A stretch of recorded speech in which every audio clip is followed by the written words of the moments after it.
minutes. It'll happen. Okay, She said the same issue. we're gonna get started. Welcome to our city council.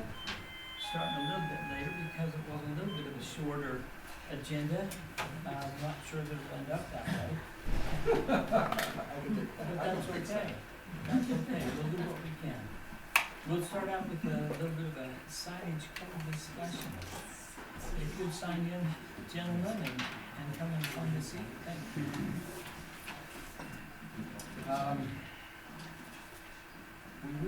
We have asked, members of the planning commission to look over the signage code issues, but we haven't really had a response like we would hope.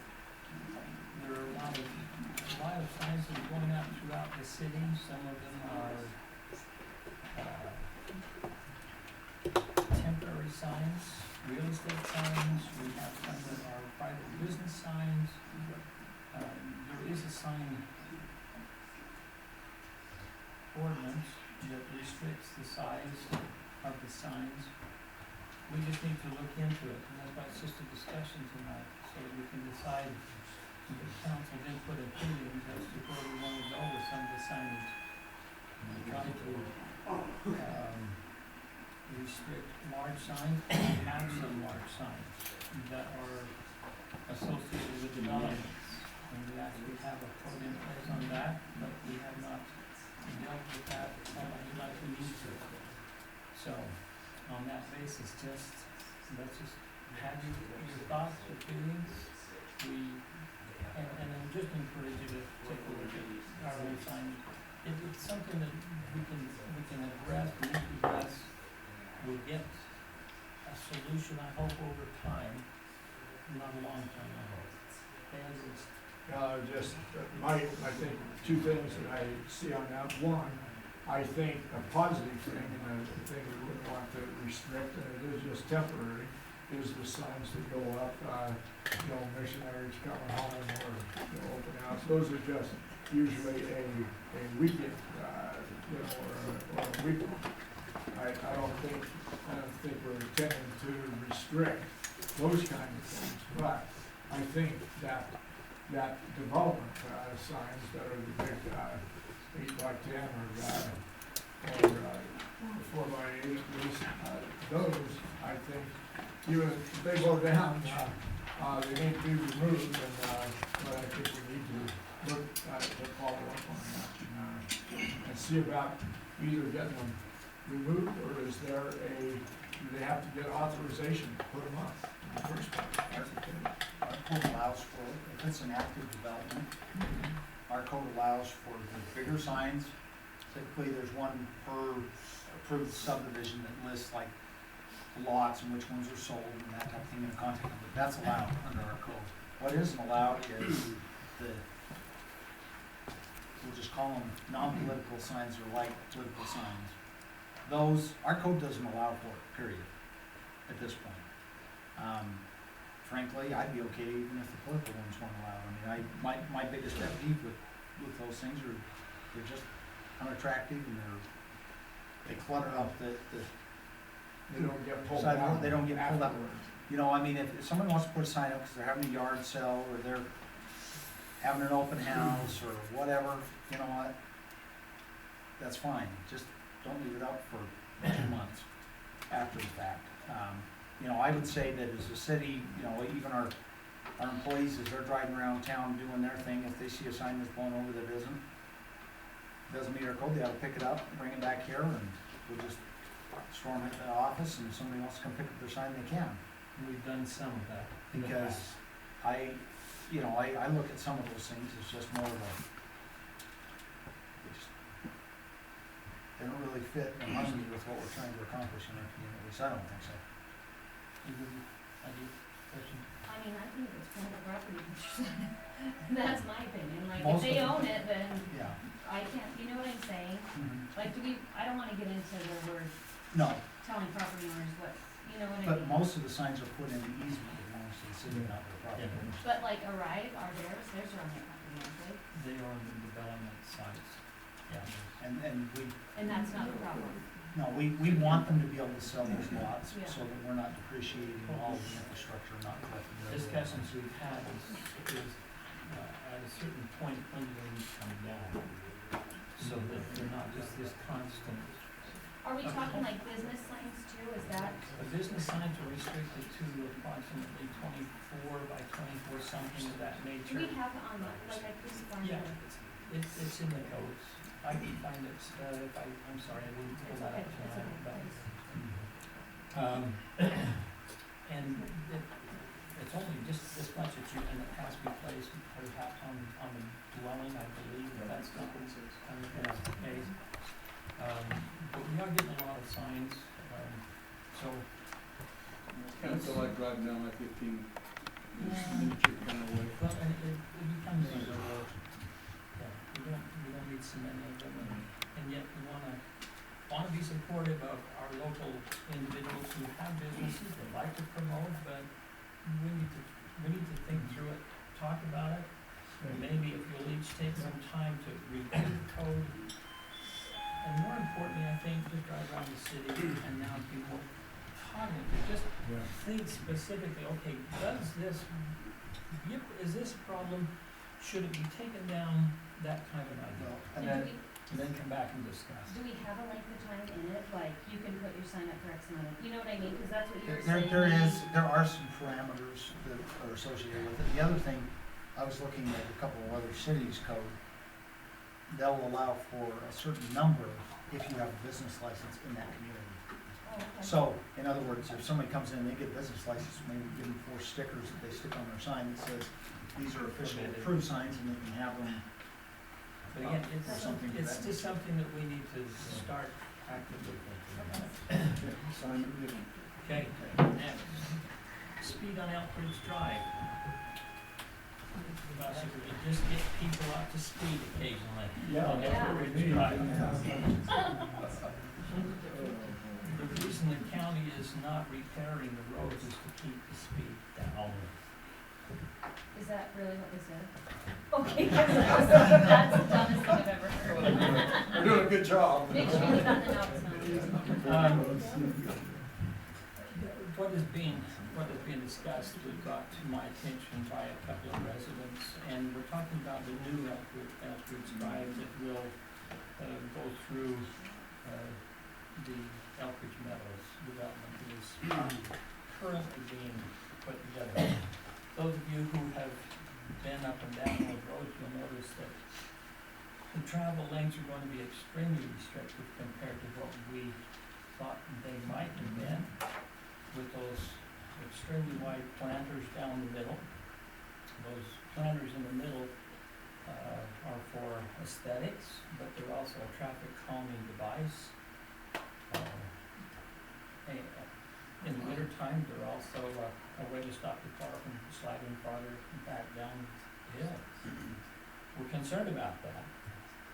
The speed right now, Shay, do we have a designated speed posted for that New Elk Ridge Drive?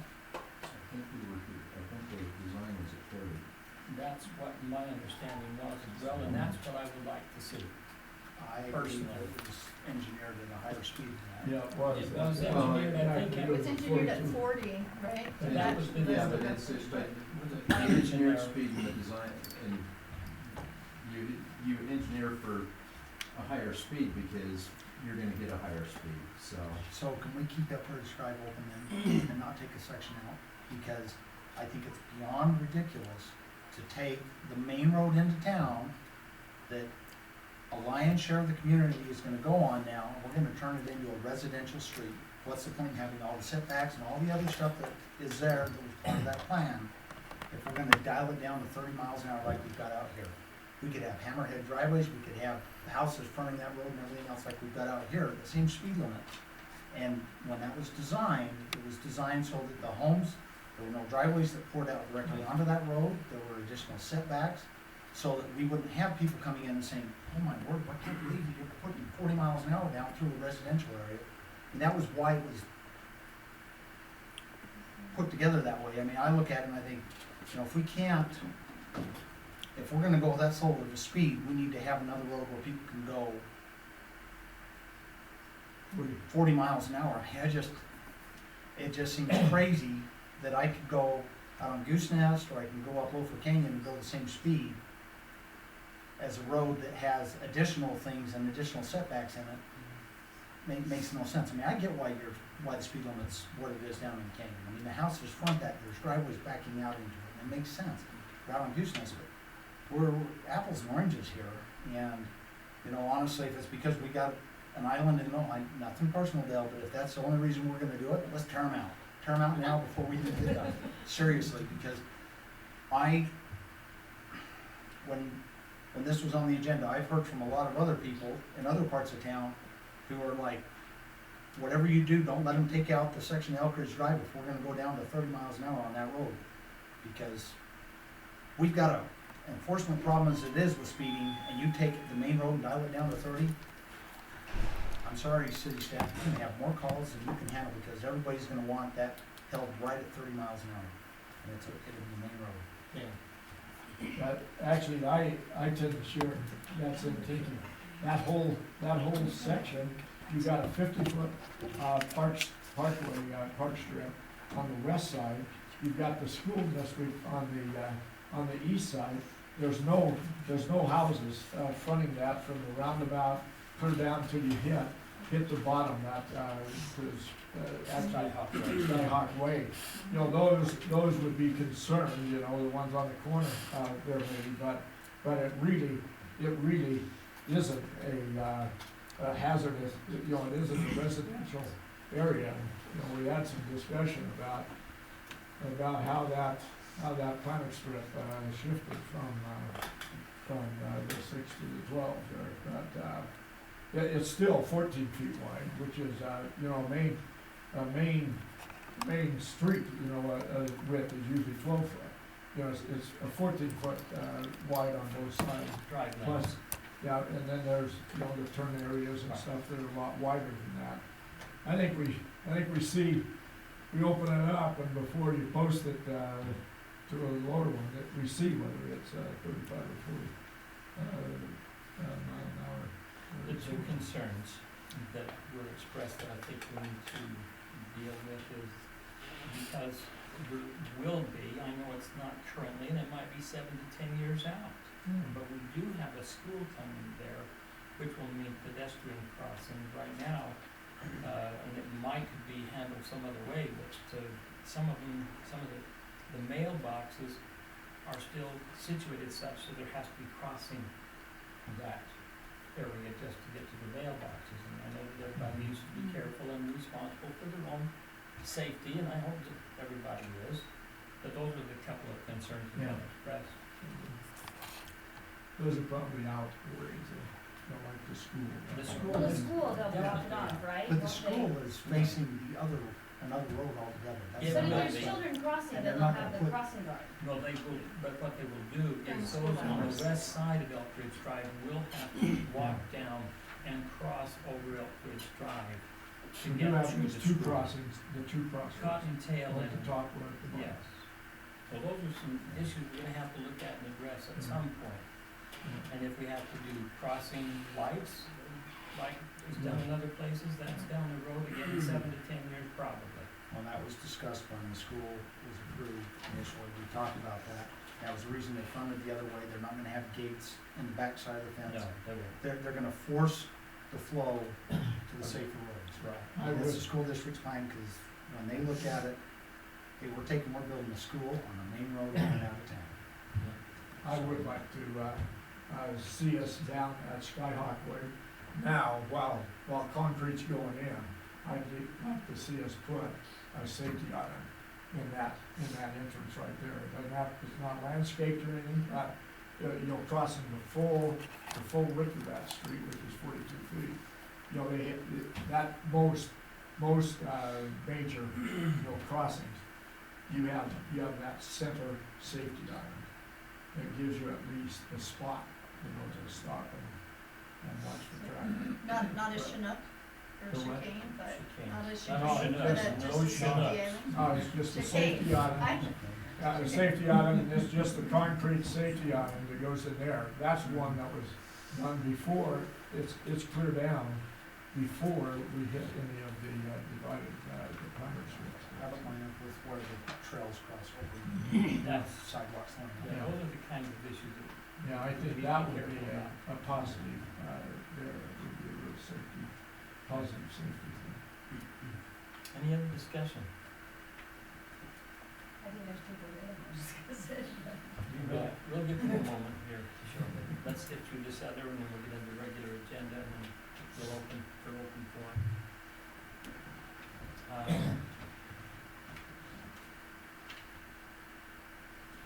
Actually, we didn't put that in there, did we? Let's take a minute right now. Those of you who have come here to address the council relative to the speed on Elkridge Drive, if you'd state your name and your concerns. Like someone would like to. I'll go first. Go for it. So Troy Tishner, live on the corner, Skyhawk. So I would fall in that category of, obviously concerns there. To go to, Nelson, you're calling about the offsets or the setbacks on the house right there. There's 3 homes right there right now that don't have setbacks. On the being a ridiculous motion for 40-mile-an-hour road, you know, now we're down to 30. What's above the roundabout? What do we get? What is that now? Is it 30? It's 30. So we're talking, what are we, 1,000 feet, 1,000 yards? Less than a mile. So we're talking literally about, I don't know, if I had to guess, about 4 seconds off your commute time. Is that ridiculous? We're talking about throwing in Draper City's little tragedy we had the other day on the matter of stopping and not stopping? I know I'm kind of bouncing all over here, but I don't think it's ridiculous at all. We're talking about a very small stretch of road here. The development's there. You know, if it wasn't me and the people in here for a smaller speed limit, it'd be the next guys in there buying the homes. I got approved by the people of Elk Ridge City, and I'm sure a lot of you guys here, those houses are in the way they are. So here we are addressing it now, so I think it is ridiculous that we can't maybe get it down to 30. We're talking about 1,000 feet piece of road. Literally a few seconds off commute time. Yeah, to go to your point about phone calls on people, I think if it's 30, they're gonna go 40, but that beats the heck out of 50. So maybe some speed humps and overs in talk, and you know, you're gonna have kids crossing that road all the time, or there's just schools in there that's not in there. That's all I got. Thanks for at least discussing. Thank you. Others? Yeah, I'm Rebecca Anderson. I live very near Troy. We live just in the street behind, it's Pine Tree Cove. We just wanted to bring up that we'd like to see this speed limit at 30 at least, because we want to preserve this place, this Elk Ridge, as a peaceful, safe place for us and our families. There's backyards. We've got the 25 feet between the road and the properties, but that's people's backyards, and not everybody can afford to put a fence in. And there's going to be kids playing out there. Plus, we have the planned walking and bike trail that comes past there, which encourages families to come out and be right there, just feet away from Elk Ridge Drive. So I believe that a 30 miles per hour, or I honestly think even 25, would be most reasonable right there. Because even though it doesn't have any houses facing it, it's our backyards. And at my home, it's my front yard to the side, you know, my house is tipped facing pretty much Elk Ridge Drive, even though my driveway comes out on Pine Tree Cove. Also, as Mayor Shelley was mentioning, my mailbox and everything in my cul-de-sac is across the street from Elk Ridge Drive. So me and my children have to go out every day to cross that road. So we feel that definitely 30 or lower would be the most reasonable for our neighborhood, for our city even. And you might as well keep it consistent. As we come up Elk Ridge Drive, once you hit Skyhawk, that's where Elk Ridge begins. Let's just keep it 30 all the way up. As we get up to the roundabout, it's 30 anyway.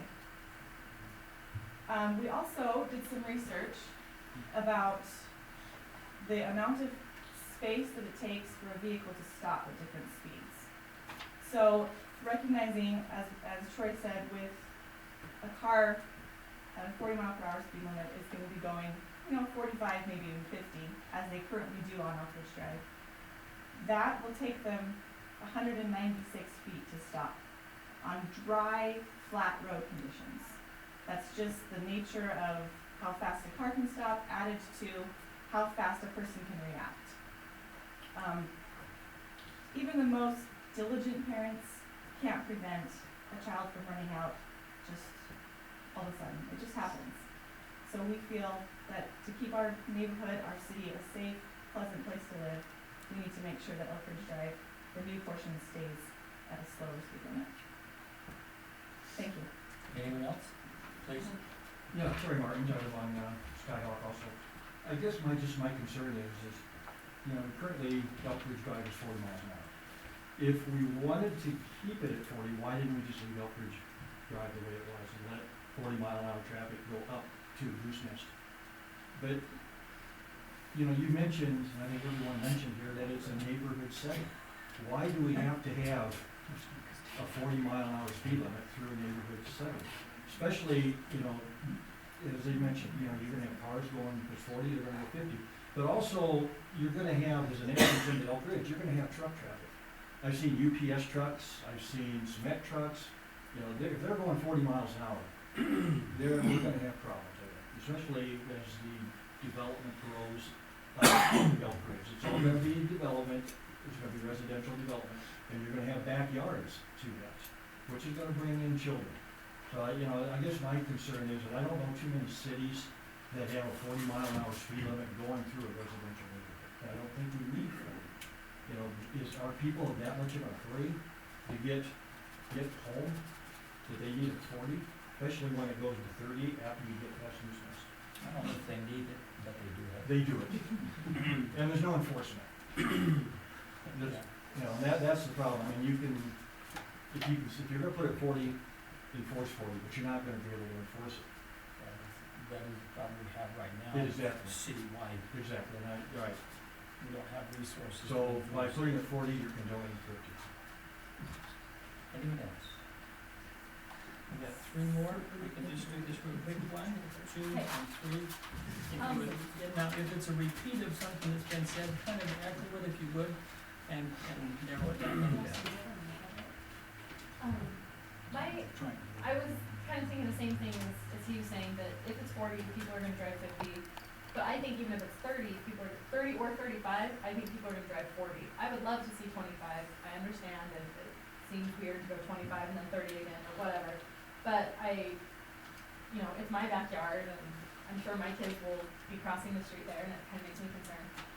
I'm sympathetic to the fact that the people that live up in this part of Elkridge have always just seen that area as a highway, to get to and from their homes, but that's not the case anymore. That is where Elkridge begins now, and there are young families living there.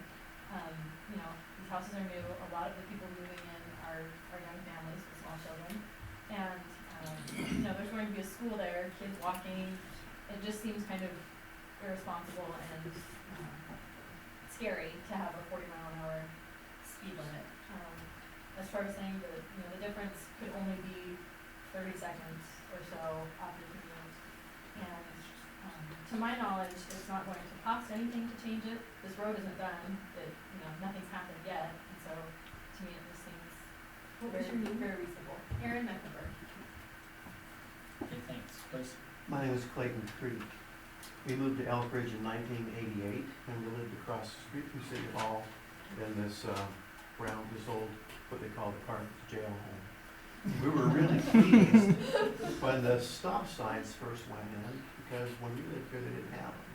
We raised 5 sons here, and we know full well that once you got past Chad and Jim Brown's house, that main road in and out of the city was always 40. That has been echoed already, that the residential area now goes down there. When I sat on the city council here, that was all field, and that's changed now. I was planning and zoning at the time, and I understand there's lots to be done and lots to be considered as you consider what the road speeds are gonna be, but the precedent's already been set. The Goose Nest is 30 with 2 speed bumps.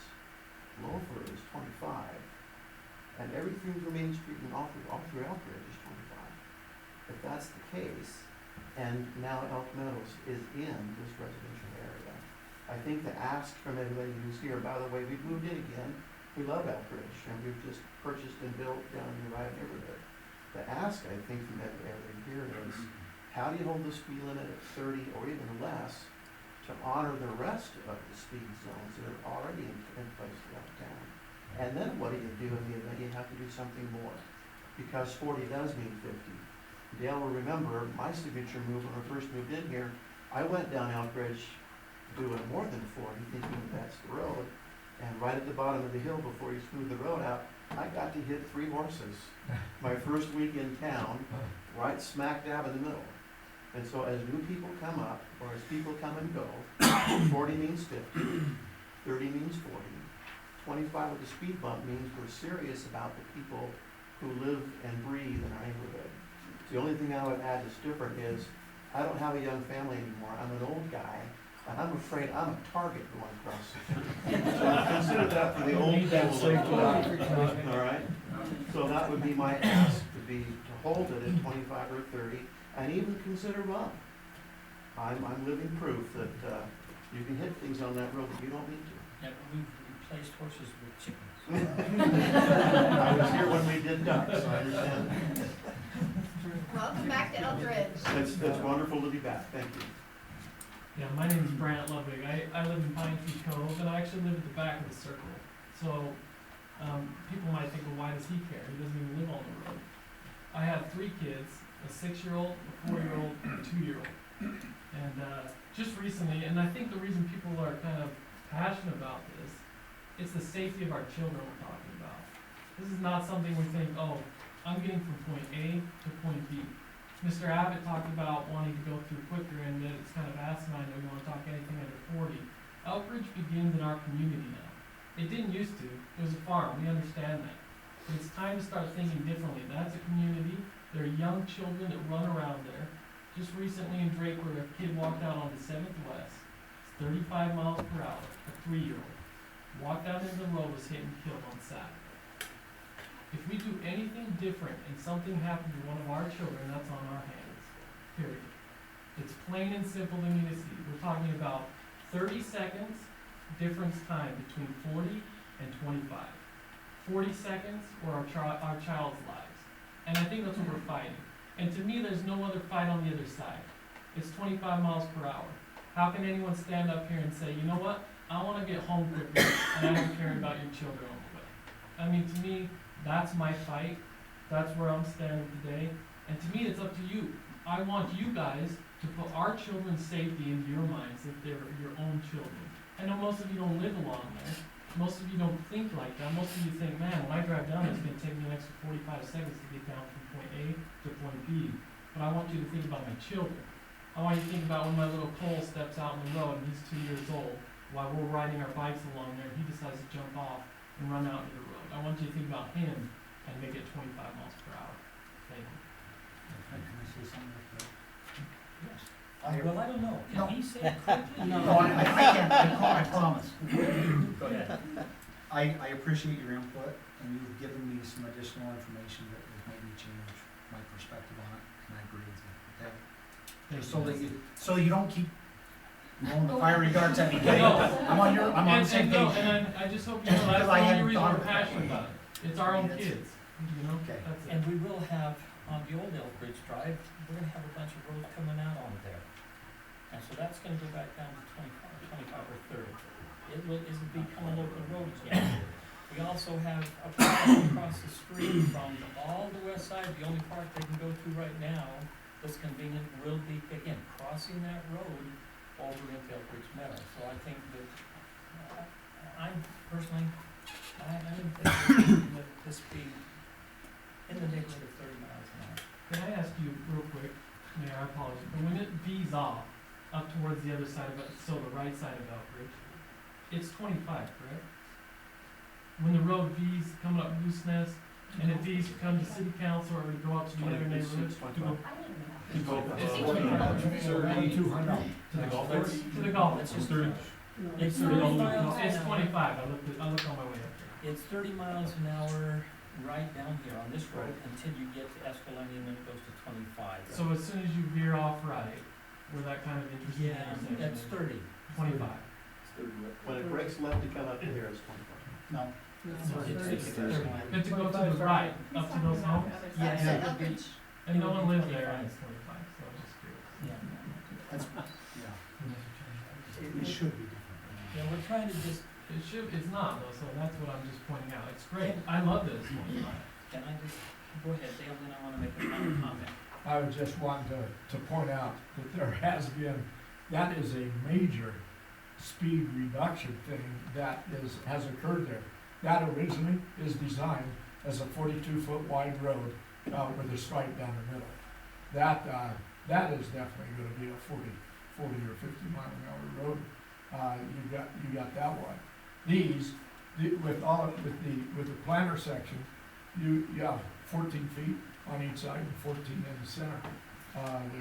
That has made, that is a major speed reduction, design there over a 42-foot, road with a stripe down the middle.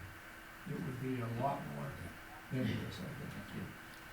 I don't know how many of you actually read the newsletter. There's something. I write it. That's what your whole message was on.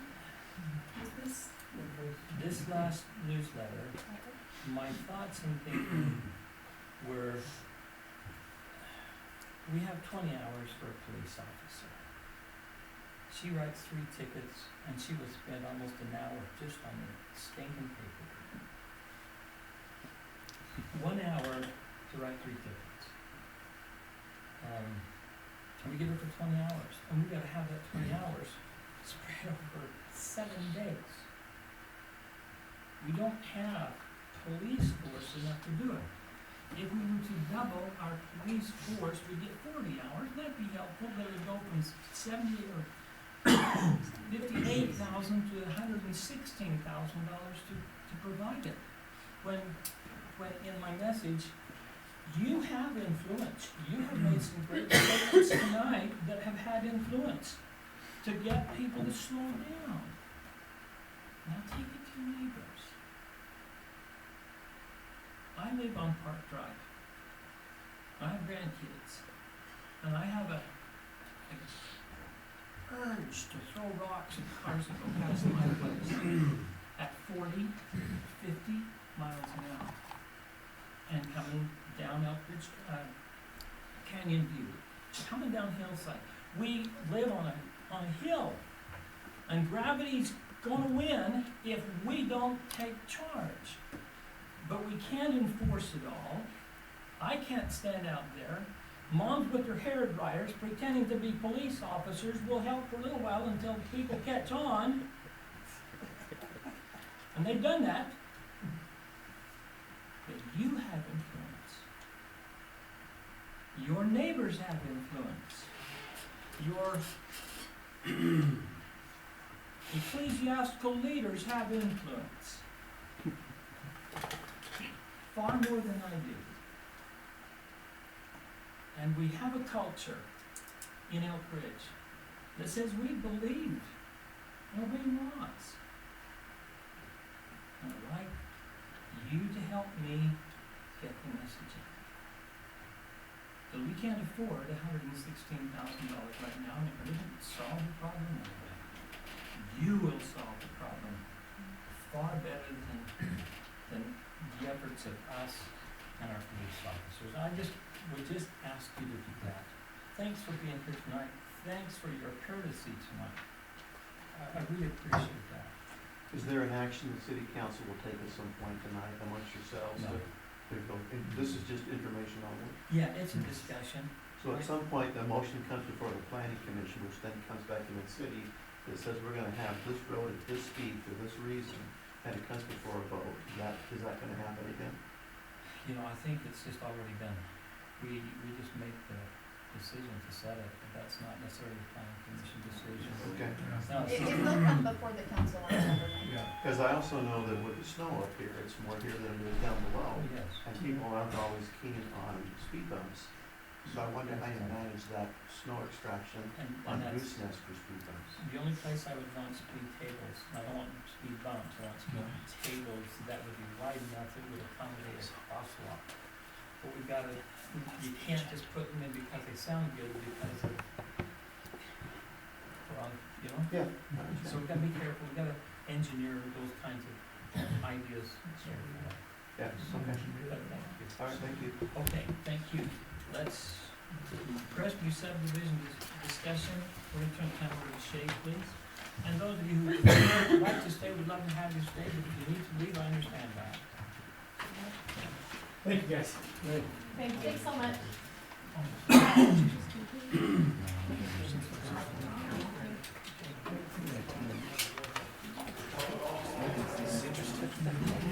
Oh, boy, you got notes today?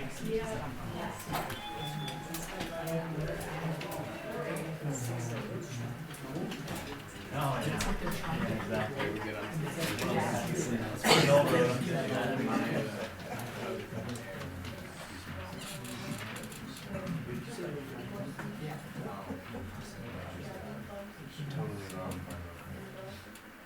Things are not coming up, Shay.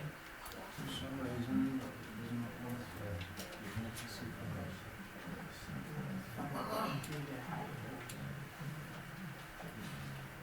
I was working earlier, but it's not coming up now. But you have you've got the drawings in your memos, so we'll just refer to those. So the Crestview subdivision is an application that's been brought forward. The parcel is located on the corner here of Park Drive and Oak Ridge Drive on the northeast corner.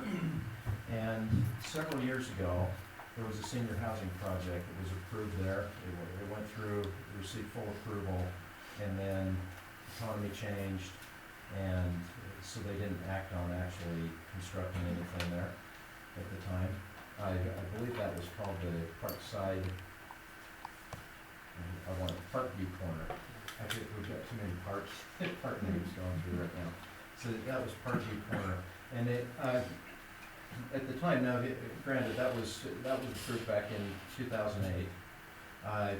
With that design, oh, there we go. It's showing up there. So we had these twin homes, and then there were private drives to limit the access off of Elk Ridge Drive. And what I wanted to talk to you guys about tonight, this isn't formally coming before you. This is just a discussion. We had a TRC. We're looking at the new proposal for this project, and we're finding that there's a lot of things that we would be asking for exceptions from the code to be able to push this through. And I wanted to talk to you about your feeling about some of these items before we even take this any further, and see if this even makes sense. So this parcel is already under the senior overlay. So it's already zoned with that senior overlay on it. Some of the things, so this was the original proposal, and then I'm How big is that? Shay? How much acreage? gonna, 1.93 acres? Yeah, I think it's 1.93 acres. Oh, thank you. So this is what is being currently proposed. So these are single homes. But there's some things that have changed in the code, and then there's other issues that I don't know whether they've changed or not from back then. I don't have a copy of it, an old code to know for sure, but So this is the new proposal? Yes. this is the new proposal that's up on the screen right now. And on the last proposal, there's 7 units, and now they put it And in 8, now, is that correct? now there's 8 shown on here. So that's one issue, that it's 1.93 acres. Our zoning would allow 4 units per acre. Obviously, that's under 2 acres. So we'd probably, be saying you've gotta go to 7 homes. But another thing that gets brought up with this is when I started working with the city back in 2011, 2012, the very first planning commission and city council meeting I went to was right before the self-help homes came in, and when the minimum living area restrictions were changed, and they were upsized by a couple hundred square feet. This underlying zone on this is the R1 15,000, so the minimum living area square footages that would be required here are 1,800 square feet for a rambler with no basement, 1,600 square feet for a rambler with a basement, multi-story, so say a two-story home, so a minimum of 2,200 square feet on the main floor, or a minimum of 2,000 square feet, depending on whether it has a basement or not. And so there's 2 units here that wouldn't fit within that minimum square footage. So I guess if we're requiring one less unit, those 2 would be changed to 1 unit, and then those would fit.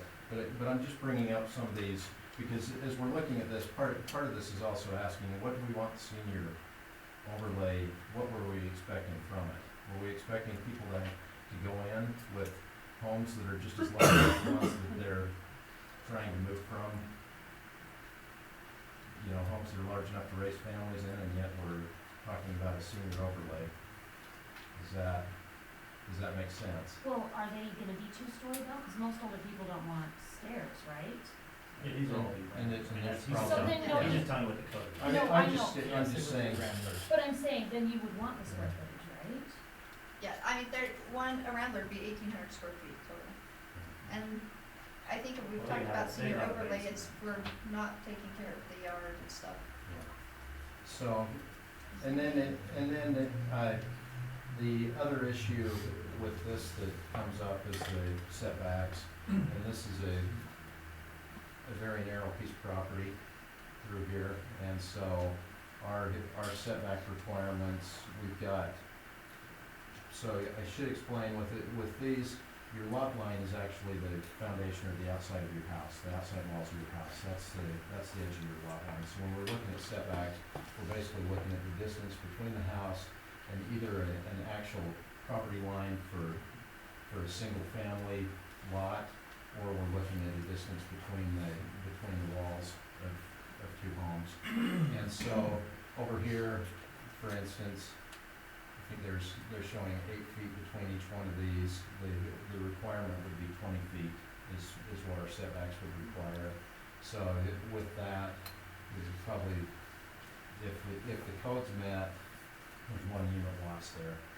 But they would lose a unit anyways Well, they're to gonna have meet to the lose density it. requirement. Yeah, they're gonna have to lose a unit here though too, because those are too small for the square Oh, so it'd footage. be down to 6. So it'd be down to 6, and it seems to me there was an issue with the setback over here too, but that, There's an issue with that most may of be, the whole thing. yeah. Okay, can I make a quick comment, or do you want to? Can I just run through a couple of these and then I'll let you? So then, a couple of the other issues that come up with this and with this parcel in particular. So again, we talked about this last time with the approval of the other senior housing project and putting Hillside Drive through, and that there's a requirement in our senior overlay zone, maximum rates of 6%. And you live on a mountainside, it just doesn't work. But here we've got a parcel that's zoned for senior overlay that can't meet the 6% requirements. Do we know what That's that about is? 67. So Do we know what that slope is? I don't know for sure, and some of this can be adjusted, but I can tell you that Elk Ridge Drive in front of there, I believe, is 6.5, 7%. So we're steeper on the main road coming in. Yeah, it does. So then there's the questions about the development grades, and then this is probably the biggest issue of all of them, and that is that somewhere through this process is after 2008, there were several codes that were modified. And I know part of this was hopefully to try to protect the city from some of the things that they'd seen happen with the Elk Ridge Meadows and the bankruptcy and some of those types of issues. Flag lots were outlawed. I totally understand why that is. But the ability to put in private streets was also taken out of the code. And so basically, our code reads in several places that each lot shall abut upon and have direct access to a city street. So that's our current requirement. There's not the ability in the code to create a driveway or a private drive. And I just wanna throw that out. I mean, obviously, looking at this one, obviously, what that means is that there's no homes going back in the back, period. That, because all the houses have to front the street at the same time, if we're gonna put seven homes in this small cluster in a small area, do we want 6 of those driveways coming out on Elk Ridge Drive? So, I mean, it's just, as I said, just throwing this stuff out for discussion, and I just kinda wanted to get your thoughts and ideas on some of these issues, because I wanna give the developer direction. I don't want him spending a lot of time and money, and us spending time and money going through this approval process with a lot of exceptions. So with the private drive, are they having an HOA and they're gonna plow it and maintain it and take care of it? I mean, cause my concern is, what happens when the HOA goes defunct? And then Elk Ridge City has to come in and take care of those streets, but because they're private drives, they're not made to meet city code. So they're not as wide. We can't get our snow plows in there, we can't get the garbage truck in there, we can't get, and they've had this problem with other HOAs in the state that have gone defunct, and then the residents are mad at the city for allowing them to build these small roads when the city can't come in and take care of them. Because, I mean, the residents don't really have a lot of control over the HOA, unfortunately, you know. So that's my concern with private roads, is that in the end, the city's the one who's gotta pick up and take care of it, and the residents are mad. And we're in a spot where, because of the way it was built, our equipment can't get in there to take care of it. That's my concern with private drives. That's certainly a valid point. So I have a question on this. The setbacks between the existing property owners, property line, and those houses, how close are we proposing, or is being proposed that they be to those property lines? Are they gonna be 30 feet, or are they gonna I'm be? just gonna try to zoom in No, here. honestly, so- I think that's about 15 or 20 feet or something like that. Are these yours, too? Yeah. Well, Maybe. I've been asked to help with that. Cause I mean, the rear setback, We would be building the home if we decided to do it. the rear setback should be 30 feet, and in all fairness to the people who own those property and have homes there, to then all of a sudden have a house 20 feet to their property line, or 15 feet when it should be 30, you know,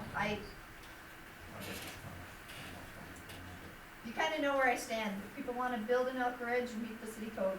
So, can I make a And that's the comment? way I am And on I'm honestly, I'm totally fine. house or development. If we wanna just throw this onto a R15 and just do normal homes, the issue is, and some of this dates back prior to a lot of you guys here, but a lot of you probably around it, survey was sent out, I was going through city meetings, that there is a big need for, I mean, everybody, like for instance, when I lost my 2-door down neighbor 3 weeks ago, next door neighbor about 4 or 5 months ago, you know, a year ago, 3 doors down, we're having an aged population. Where are they going? They've got to all move out. They can't take care of their yards. They're too old to do that. They have to get somewhere else. So a survey went out. It was one of the #1 things is we need to find some type of senior housing that they put everywhere else. I mean, every other town has areas of senior housing. The issue we're having here, and I don't care. I do care because it's Elk Ridge. I see my neighbors that would love to stay here. They have all the support of their neighbors that visit them and take care of them. We do a tremendous job in my neighborhood. I'm sure the rest of your neighborhoods probably too, of taking care of these people, and they stay longer than they really probably have the capability of staying there. But this is a need in the city.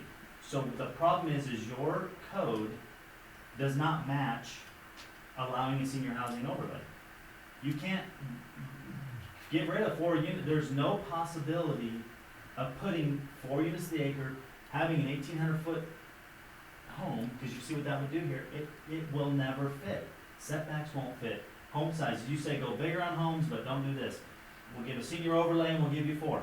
Don't do private roads, well, we have to take care of landscaping. I mean, that's gonna be all on HOA. HOA, the reason you're making decisions on an HOA from a crash in the market, that ended up, a community went bankrupt with 3 homes in it. That's what the issue was there. If there were 50 homes, they would still be running their HOA like every other HOA community, every townhome community. There are HOA communities all over the state. And for certain instances, they work. You need an HOA to run a senior housing type project. You need an HOA to run a townhome project. The old one down there would have had private roads before they replatted what was down there. I think it's probably a good thing they replatted it and it turned out great, right? I think it's what, probably what the community want. But if we want senior housing overlay, we've got to figure out a code that works with it. And realize, yeah, it may be closer, but you have a fully maintained community. If you drive through a lot of those that are done right, they're all landscaped, they all match. You don't have this spotty, one guy takes care of it, the other one doesn't. You have an overall better product for that type of person. That's why they change setbacks on those. You will never find normal setbacks on any type of community like this. I mean, just go drive them. Anywhere, go find a senior housing project and you'll see it's not gonna be normal. Your code, because sometimes we're a smaller town, sometimes that code, things get changed on a reaction, right? We have a reaction to this and we change things and we're not looking at everything. And unfortunately it affects something negatively over here that needs to change with that. So I don't care. I mean, like I said, I'm fine doing 3rd-acre lots. It's probably more economical for me anyways. You are gonna have, 4 or 5 driveways that will come out on that road and, just like the cross street, that's fine. It's a need that was the #1 topic back, was that 2 years ago? Wasn't that pretty high on the list as far as what's needed?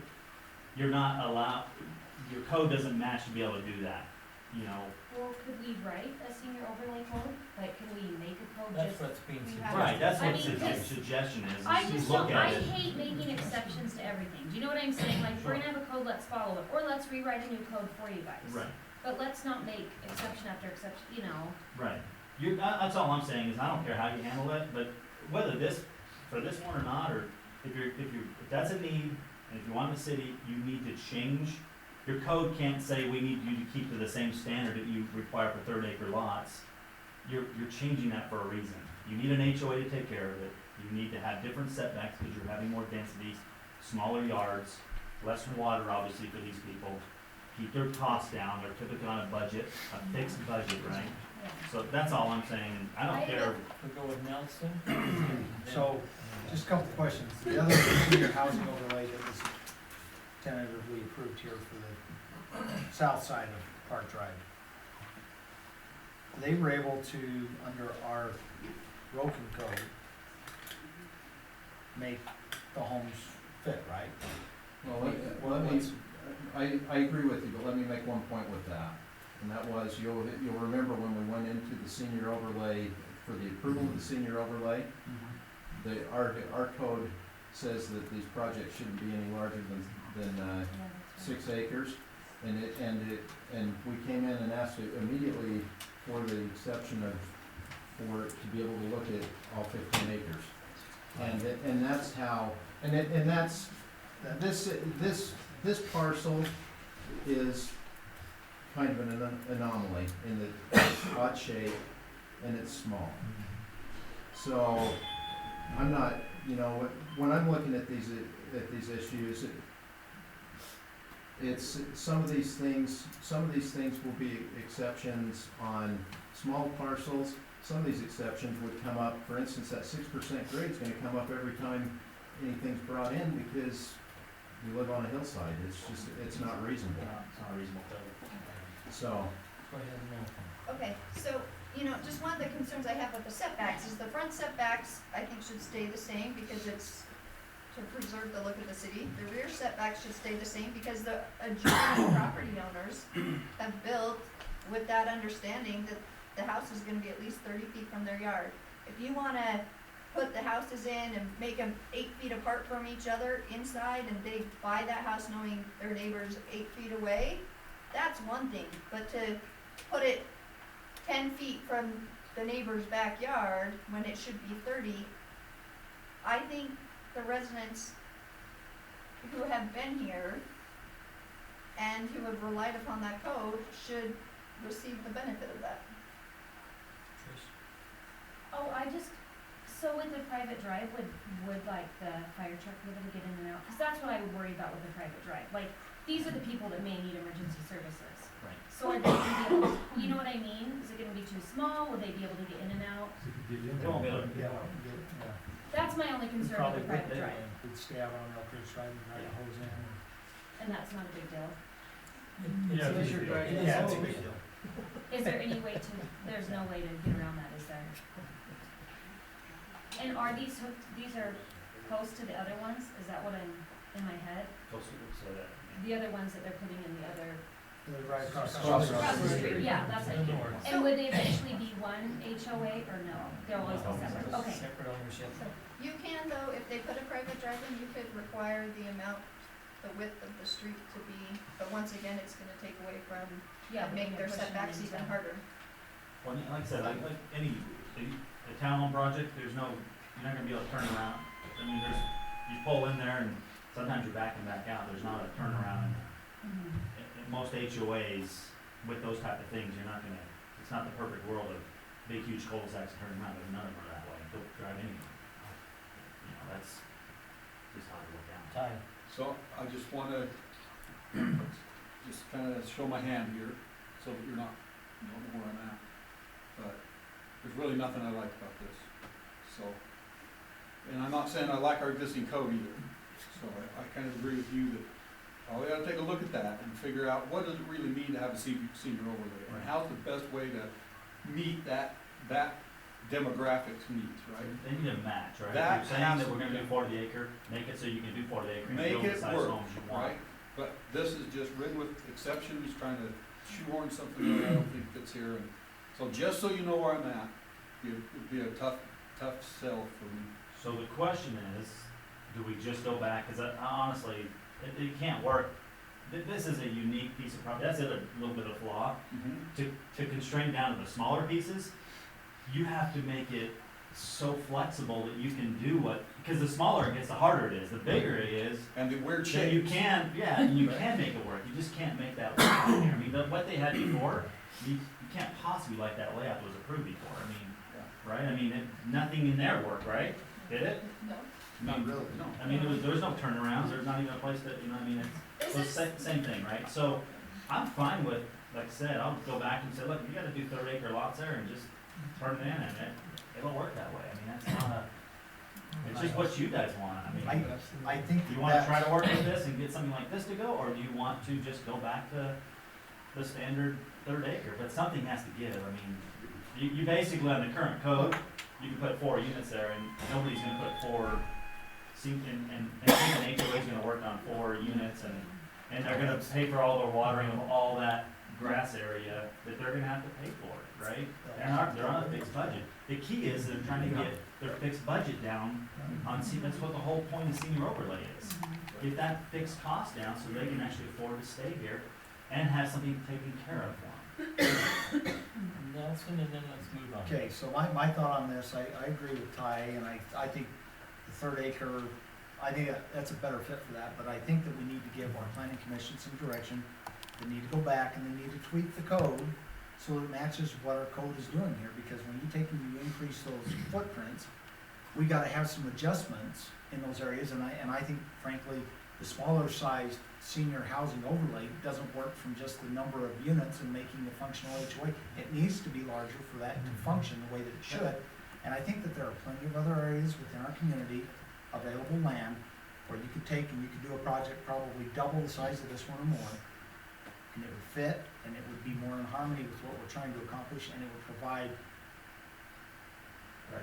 and That's the I think direction that I'm that's, looking I for. think that's the I need to answer. take some- I really and I'm do. great with that, I'm just saying, whether it's this, cause as I look at, like, there's no way you can, and I would honestly, Brittany, you're talking about, 30-foot, I mean, when you do an overlay on stuff, for instance, Elkridge Meadows, your setbacks change when you do overlays. That's just bottom line. I mean, you can't fit it, you can't do it. Elkridge Meadows is different for a reason, it's lower, right? Because it's an they did a master planned overlay. Anytime you do that, that's something that needs to be, in my opinion, in your code. I mean, zoning changes, setbacks change, size of the homes change, I mean, you guys change things all the time.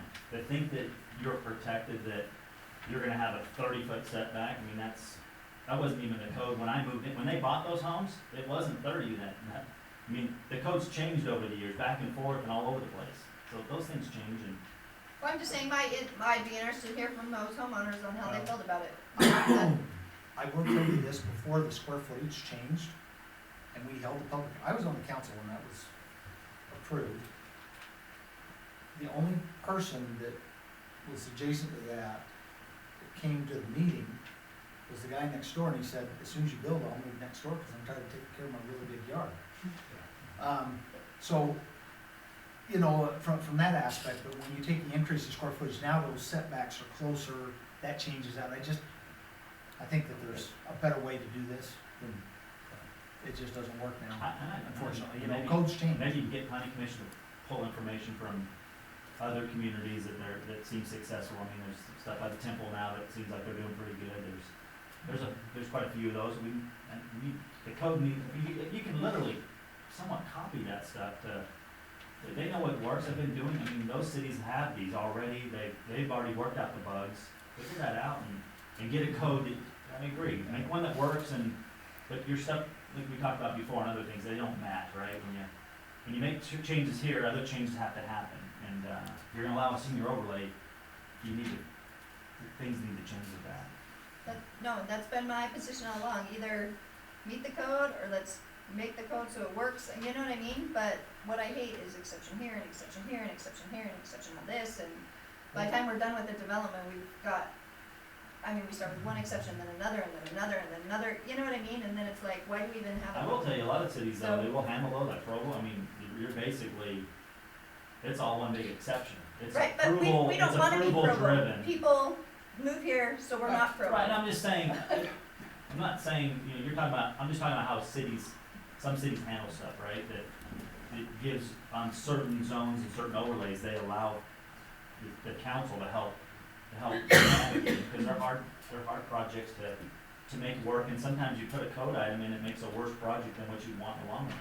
Because you're combining things into such a tight box that it doesn't work everywhere, it doesn't work with certain shapes and different things, so. And I'm sure the private driveway thing was something that came in on somebody doing a private driveway for a flag lot that's, one exception here, and then you're not thinking that's going through and passing through the senior housing overlay, right? I mean, or townhome, or.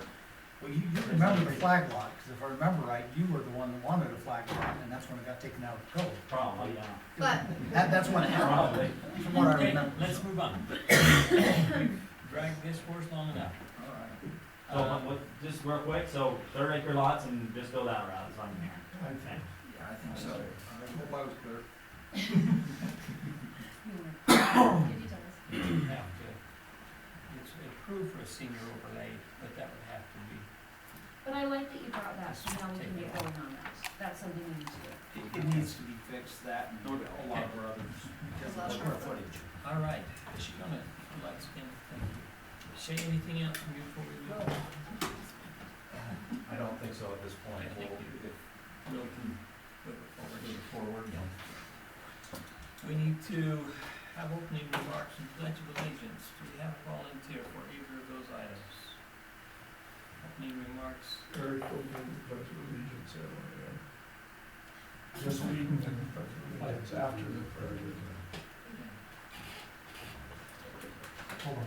Yeah, after. normally, Unless you want to go. politically correct, we ask for opening remarks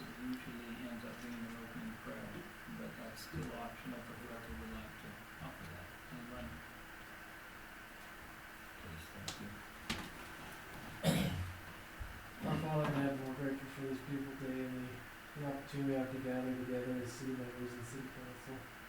Father, we're grateful for this area that we get to live in, and for those who lead and make changes and decisions. We ask, Father, that we might be guided by the Spirit tonight, that we might be able to make wise decisions for our citizens here, and that we can make decisions that work best for the majority.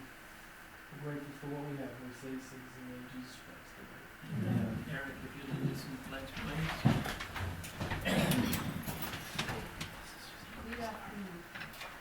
I pledge allegiance to the flag of the United States of America and to the republic for which it stands, one nation under God, indivisible, with liberty and justice for all.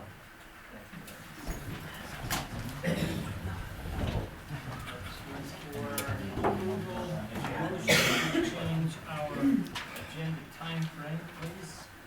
I'll make a motion that we change our opening time to 7:45. Second. By Ty, all those in favor?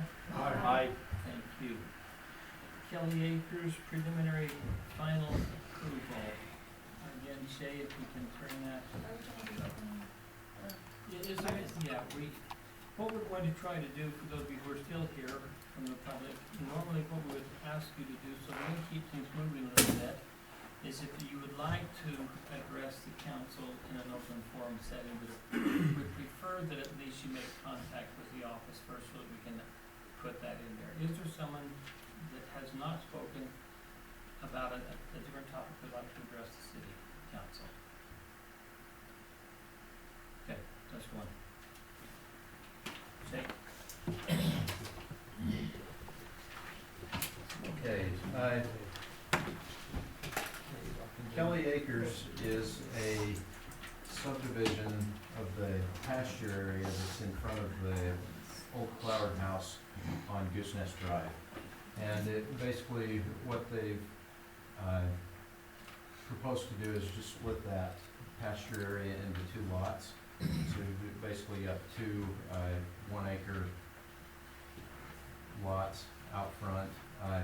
Just to let you know, the pasture area apparently many years ago was actually split off separate from the house and the accesses to the house. So as we're looking at this, the house is already grandfathered in the way it is, and so, you know, we can't require them to build the road back to the house or anything like that. They have their private drive that goes They on have the a left private side drive. of the pasture. Now, the one thing we have asked for with this is we were looking at fire hydrants, and the locations of fire hydrants to drag hoses back to the house is almost 600 feet, which is too far. And so we have asked that at the front of the private drive, that an additional fire hydrant would be placed in the corner there, so that then we've got reasonable access to fire hydrants for that back house. Really, everything here meets code, and this is, since we're only splitting two lots, we're allowed to do preliminary and final at the same time with that, so this is a final plat approval with it. Personally, I think one of the nice things that'll occur with this is we'll get complete the street on Goose Nest that's in front of us.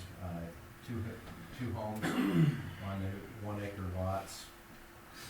Feels nice in that area. It'll still be, those be large, and it'll still be somewhat open. Discussion?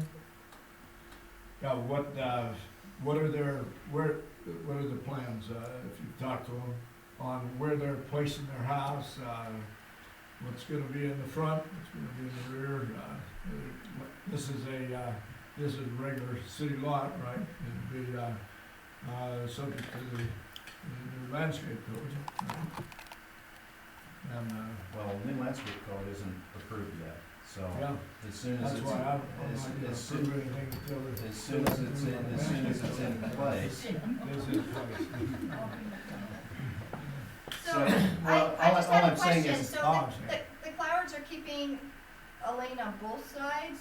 yes. I mean, okay, that's why I just wanted to make sure that, there's Yeah. not a drive right there, Yeah, but they're just keeping that they're strip gonna of. maintain that through there, at least that's our understanding with it, which, in talking with Seth, he was happy about that, because if they did have to pull emergency equipment back here, if they had multiple pieces of equipment back here and they had something parked here, they could then just drive it out around, they don't have to try to turn the vehicle around. But that's not paved, it's just gonna be the. No, it's- field. No, it's already paved Well, right now. Is it? It's Yeah, just- both sides are already paved, they're just Okay. matching what's Okay. currently Yeah. there. That'd be a tight turn right there for a fire truck though. Well, there's Well, no, actually a lot of room. It's back, they pull all the way through there already with stuff, so, I mean, Yeah, there's actually a lot of room in front of the house in that drive area. I like the idea of the big lots there, is fine, it just, As long as meet they the front codes, yard. setbacks. Well, the point I was gonna make was with the landscaping code, it applies as soon as they turn in building permits. So if we can get the landscaping code in place before building permits fly, then the new landscaping code applies to it. Which we should be able to, we're in, up for either that or approval we wait Thursday. till it gets in place and then we approve. But they'll put them in, I think. No, But you I'm won't just issue a saying building somebody permit that until can they do afford it. it. Yeah. What? We won't issue a building permit until we have the landscape code, we should have it done hopefully before that. Yeah, it's up for approval so, Thursday. yeah, I think you guys are getting into the weeds here that are probably, Yeah. Yeah, Just, you, Well, just our- table it for 2 weeks. you're gonna run into problems with we can't do that. ombudsmen if, I'd be but careful we- what we you're can- saying right now. We can table the motion, which we agreed on as a city council members, that anything that comes up for vote, we are gonna table it, so we have time to think about it and get back to it at the next meeting, anything that's presented originally. Yes, So we you have can, time. but the implications that you're gonna have there still creates some legal issues. I think if you're building on an acre, you're gonna put your yard in. I mean, it's the Stewarts that are building on Yes, one, and it they is. already have their yard and got it in right off the bat, so I wouldn't worry about that. he can't I'm not possibly worried about turn the a yard, permit I'm in just that saying- quick anyways, but.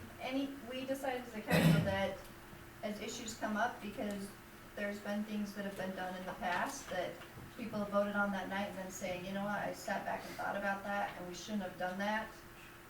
I felt like pressured into doing it, and so we decided as a council, we are going to always table it and vote on it at the next meeting, So, can I make a comment?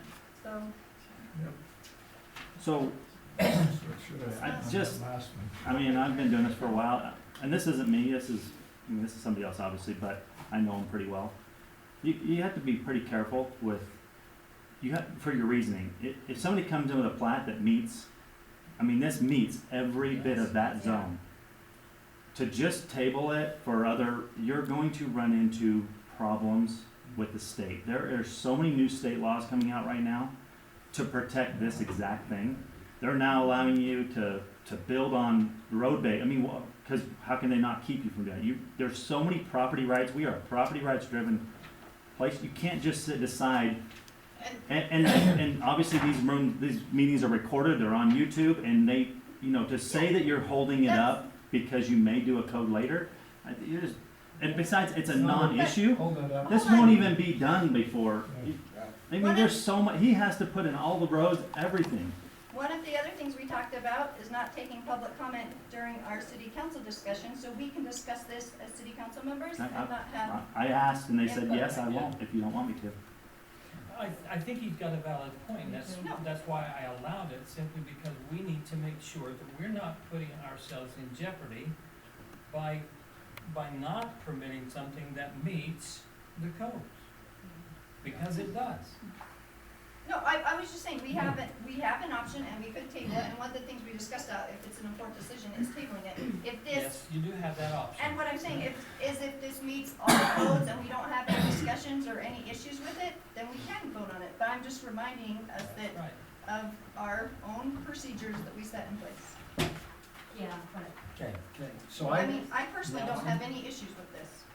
just so that I'm clear on this, the two lots that are presented on that map right now that's one lot, and we're just splitting the one lot, right? It's just- Because the other behind it is a separate parcel. Okay, I just wanna make sure that what I was understanding and hearing from you, what I see Are online. those acre or matches. 3/4 acres? They're 1.3 actually a acres. little over an acre.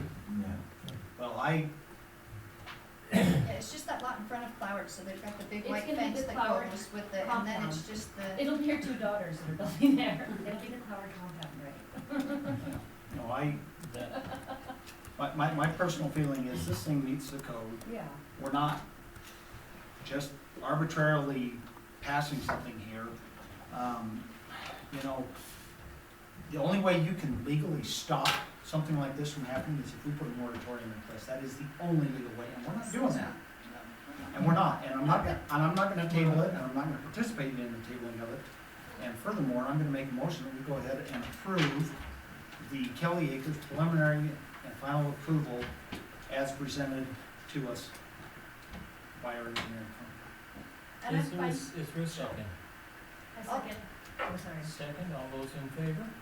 I, Any opposed?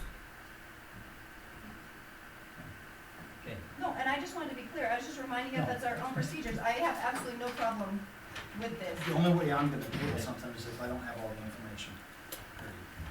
okay, number 2, We've had that problem before. city property Is that decision. burned this? I understand that we really still need some more input, and I hope Ty has some information that he was going to prepare for us. Would this be applicable with your presentation? For the city block. Yes. The reason I'm asking, what your presentation, 20 minutes was gonna be what? Water. Water. Okay, then we'll. Water rates. Okay, thank you. Can I bring up an item related to that real quick? This Property. property, yes, that's what we want to talk about. Last week, Hastings City's council denied the reception center on their property, so just keep that in context. The second point that I bring forward is the city has other property on the north end of town that is just as open and just as usable as that other ground for the purpose of development, and you need to be aware of that and think about the implications of that before you make a decision. On the north end of town, We're talking The about well? the We're north, no, talking about the we're well, talking about the north end between 112th South and where the park improvements, the good improvements and the open space, that area there could potentially be as valuable to us as the other. I know, I need a visual, I don't. Here, let's do it this way.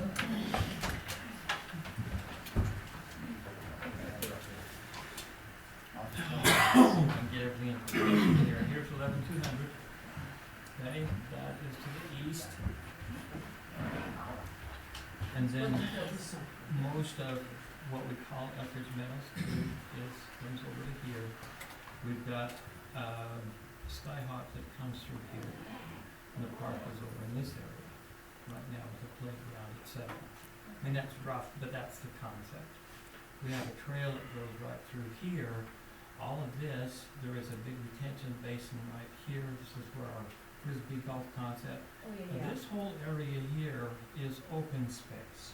That's what you're referring to, Nelson? That's exactly what I'm referring to, and I And just, yes, this could be sold by the city and developed, is that what you're referring to? that's what I'm telling you, I had somebody present that idea to me Well, what because about of the the other. runoff thing though? Don't we have to have the that open? drainage. It can, No? all of that can happen, it just has to be engineered. I'm just telling you, that's city property, and there's value assigned to that as well as the other end. That's so, true. so how much in acreage is down there in this spot we're talking about north of the city? You know, I haven't Would you looked. say Does it, That's it's not about 4 the- acres. 2 to 3 in the open space, or is there 4? Let's see, Four there's what? 4 and 5, so 9, there's 13 total, it's about 4 acres. About 4. And that total, On that side, there's that 4? total strip. Yeah. That Doesn't whole, seem like there's that. yeah, that's Because, Now, you have to take out the Up above this is a detention ton. basin, so Well, now that's part of that. we're coming back down to closer to 3, just so you know. but weren't we gonna do like a parking lot right here maybe potentially for For this the park? park? We were talking about that, yes. It's a possibility, I just want everybody to be aware, and to have that be there in the back of your mind, so that when somebody brings it up to you, you're not But then blindsided. how are they gonna get, Actually- how are they gonna get to it?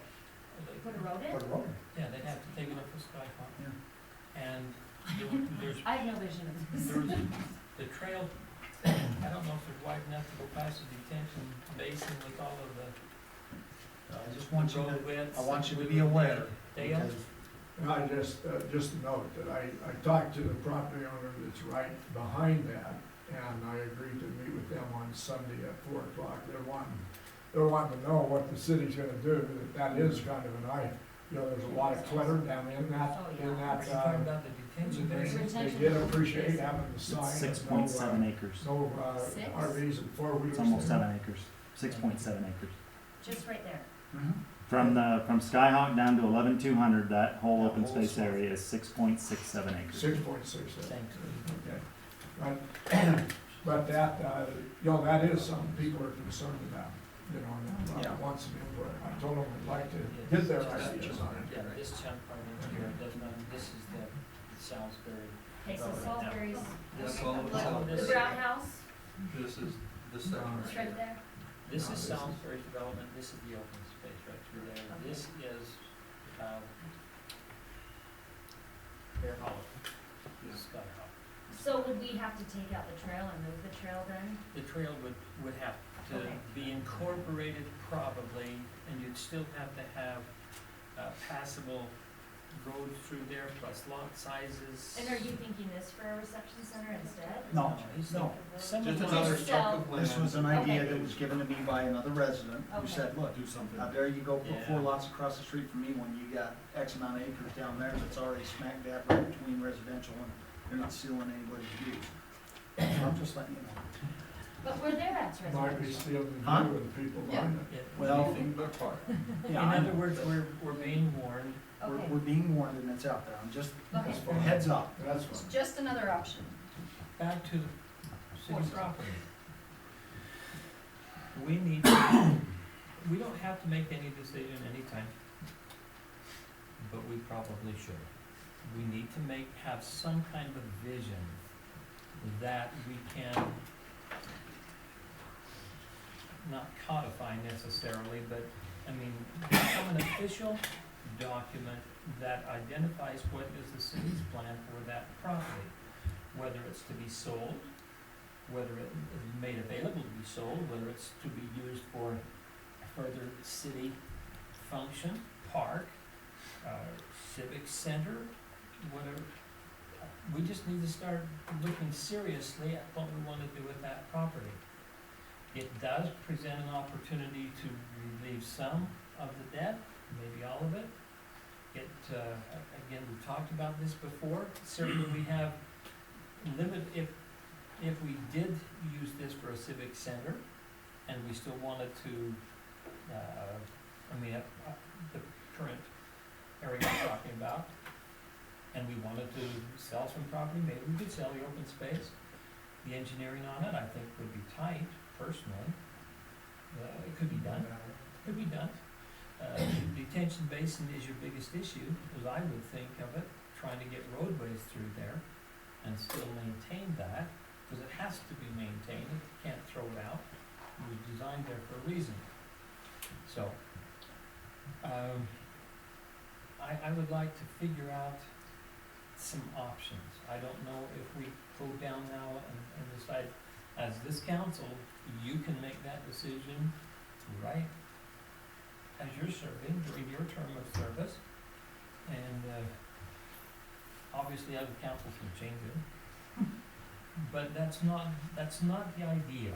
The ideal is let's figure out what best serves the city. That's why we did this survey, in part, to help us to get input, insight, understanding, but it's still on your shoulders, that's why you were elected, to come through with decisions such as this one. To do that means you got your budget over there, you've been working on it for a while, you know it's not gonna come cheap or soon if you want a civic center, unless someone comes up with huge donations. I heard Dean Ingram. I'll be might- right there, all right? I'll take out The Ingram We're selling Civic naming Center? rights. I've got my donation currently going down. I like that one guy's idea, let's just move Elk Ridge Drive back over to where it was at. That was a good idea. any thoughts or comments? Because we don't have to make any discussion tonight. I still like the idea of selling the 4 lots and then keeping the corner for a potential, that's what I like. But I'm not set on that, that's just what, I think we need to revisit the other proposed option that was on the table, that's off the table, maybe back on the table before we make a final. And that is, What was that? The reception center. Yeah. Because they're gonna be looking for another place. it's true, yeah, if they're gonna get that in. I had a call from Payson City Manager this evening, but,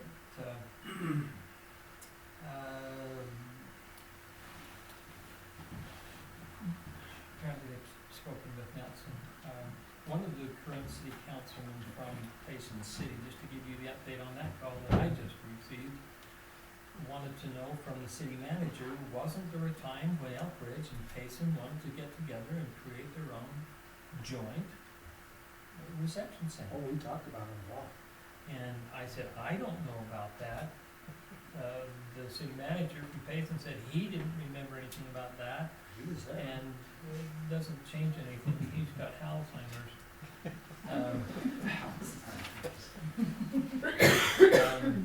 And he indicated that this new councilman understood that you were familiar with that.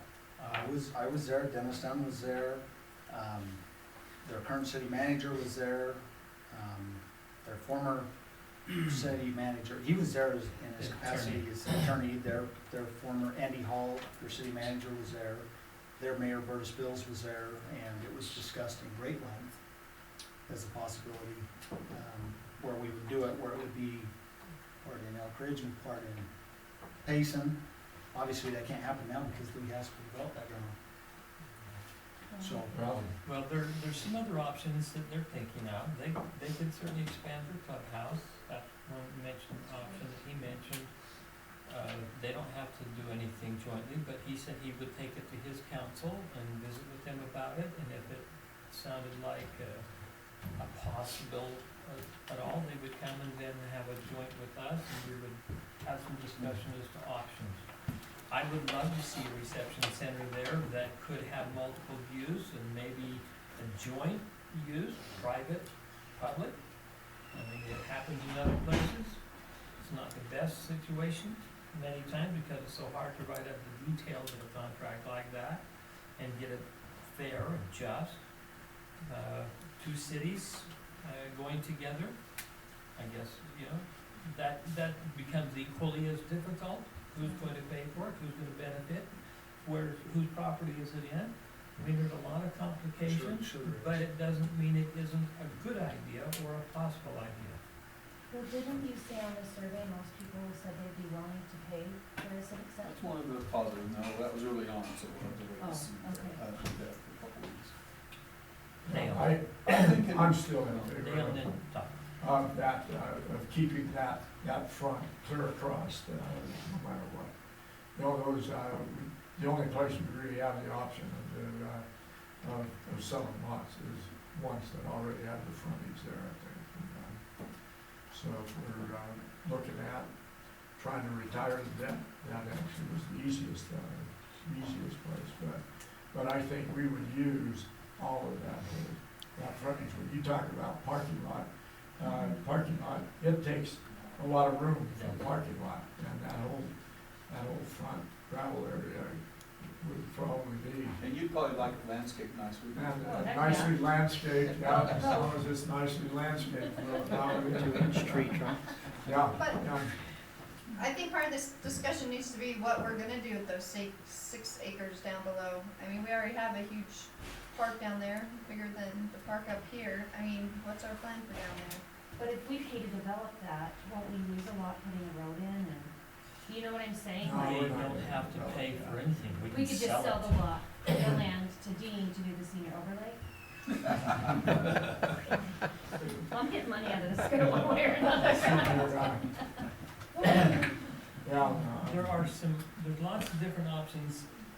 Right now, the current thought relative to the open space is a parking area, so that it will serve the park on the south side. A nice pavilion, maybe 2 in the area to help serve that area. We have one little pavilion here. that's all we have. It needs to be expanded if nothing else. That's the thought that has been proposed.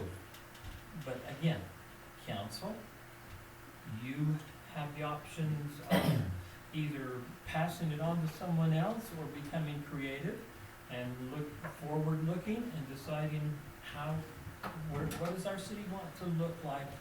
What amenities do we want to try and provide? What do we need to provide?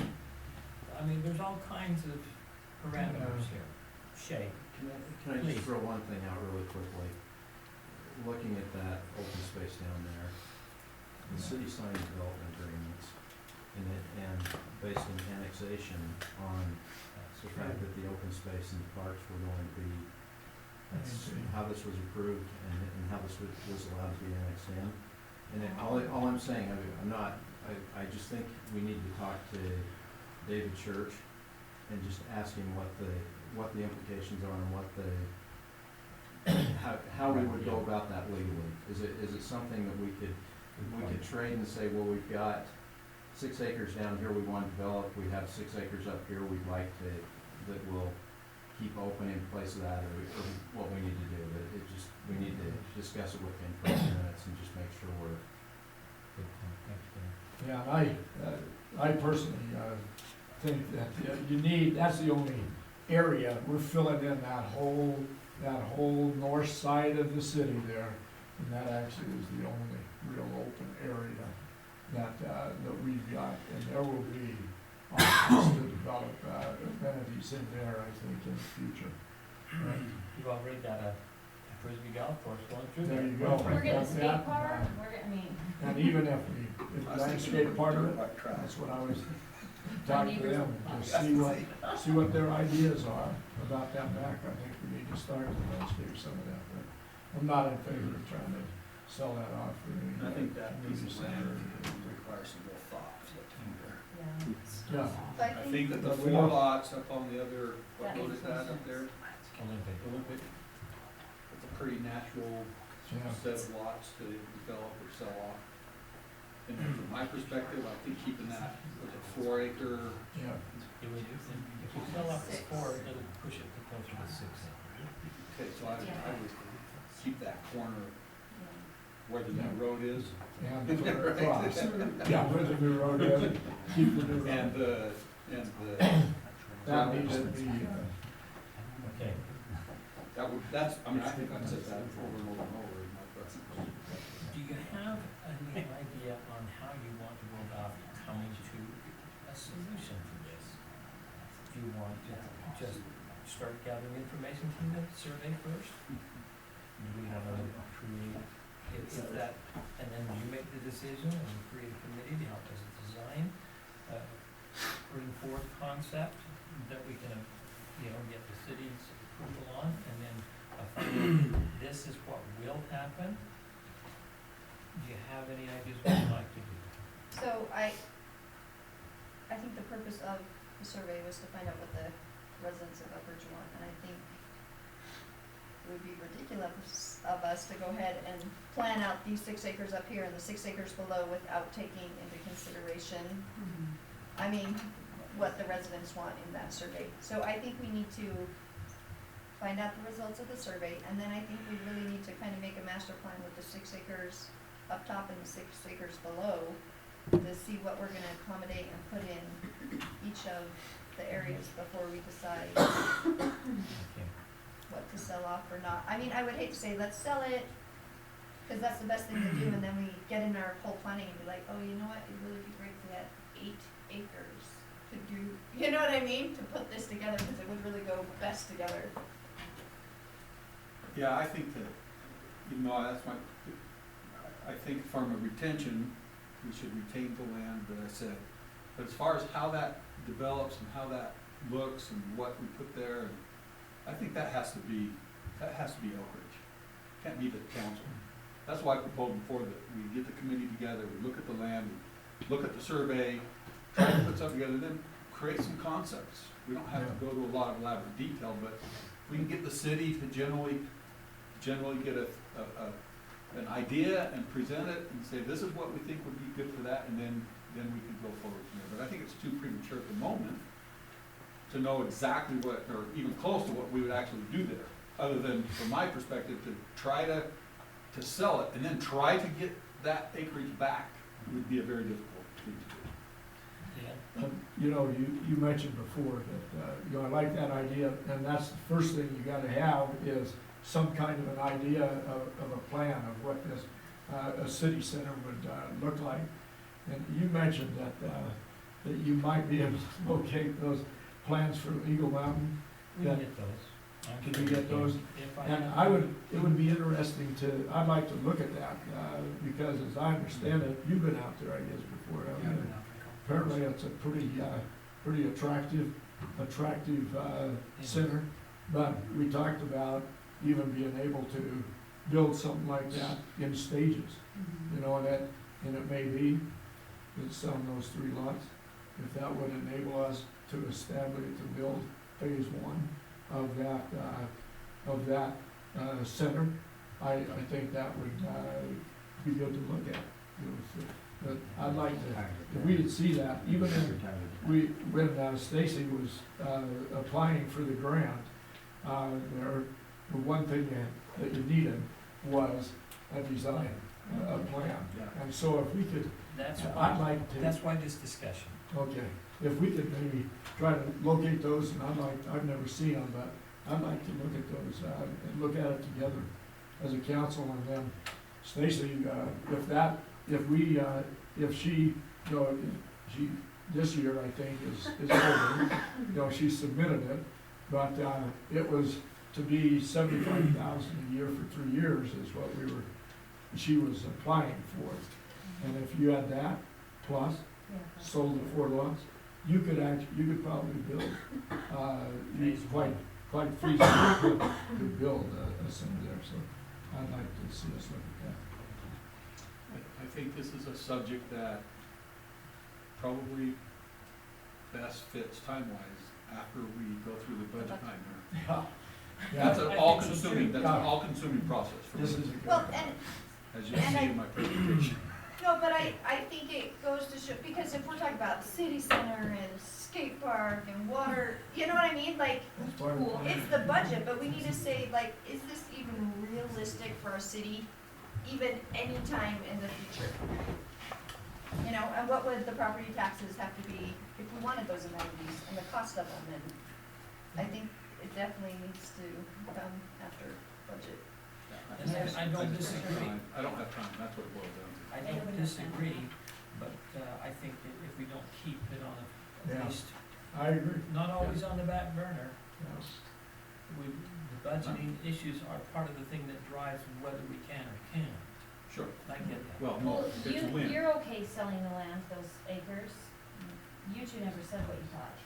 I can make a decision now on what we do with those 4 lots. Yeah, that's what I'm saying. I think we should sell them. That's my opinion.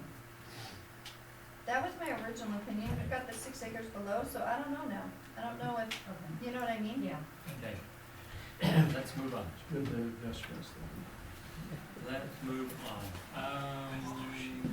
County property annexation decisions. Again, we've shown it out, we've had discussion. We don't have to even discuss it. I want you to keep that concept in mind. But they don't want to annex yet, or do they? It's just the people who own it are not interested one way or another about annexing it. They want to be able to sell it. Yeah. And it's a matter of whether or not the city is interested in putting in a master plan and everywhere potential economic development could come to. It seems to me it's the only logical place within the city right now without annexing Payson or Salem, that we could do that. So, We could wait for the survey. well, we absolutely can.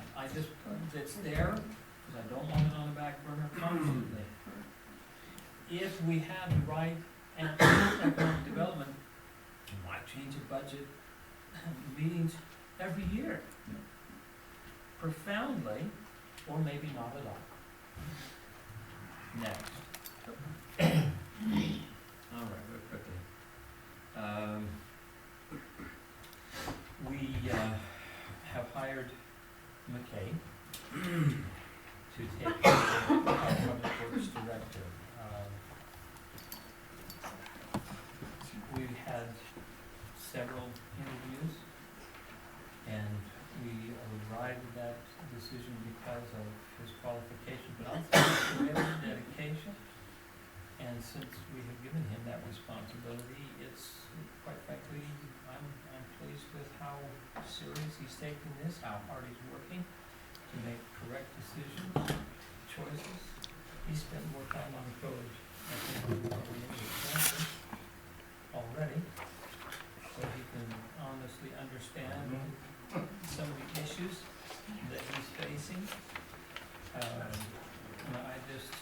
I'm pleased, we've had some good meetings already, and we're looking forward. However, he gave me a little bit of dropped a little bomb yesterday, because one of our other public works employees gave his 2 weeks notice. So that would mean he's the only one. He is currently, well, for 2 weeks, we've got 2 of them.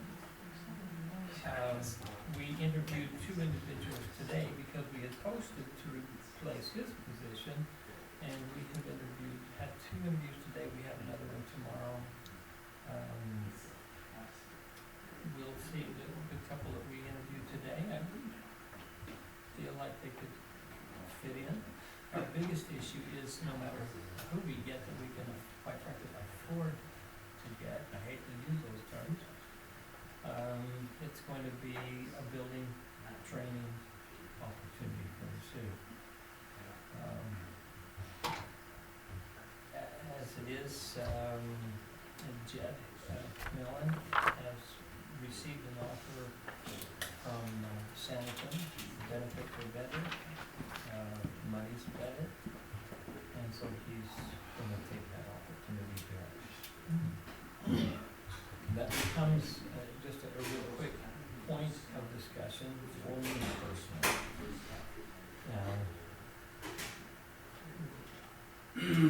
Cody left because he got a huge offer. Jed left partially because Cody left, and there's a lot of time, but he got a better offer. We've visited with these individuals today, and we've indicated that we would probably have to start at 15, depending on qualifications. No one has come in with great certifications and qualifications right now that wants to do that, so that's the probability of where we would start at $50 an hour, but that's sure tough to raise a family on, and that's sure tough to keep people here. And when we talk about the budget, one of our biggest chunks is, of course, employee compensation. Just keep it in us. I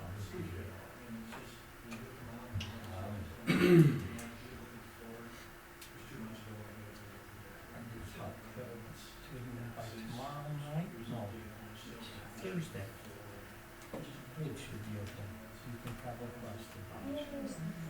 They paved it today, but they had to do shoulder work still.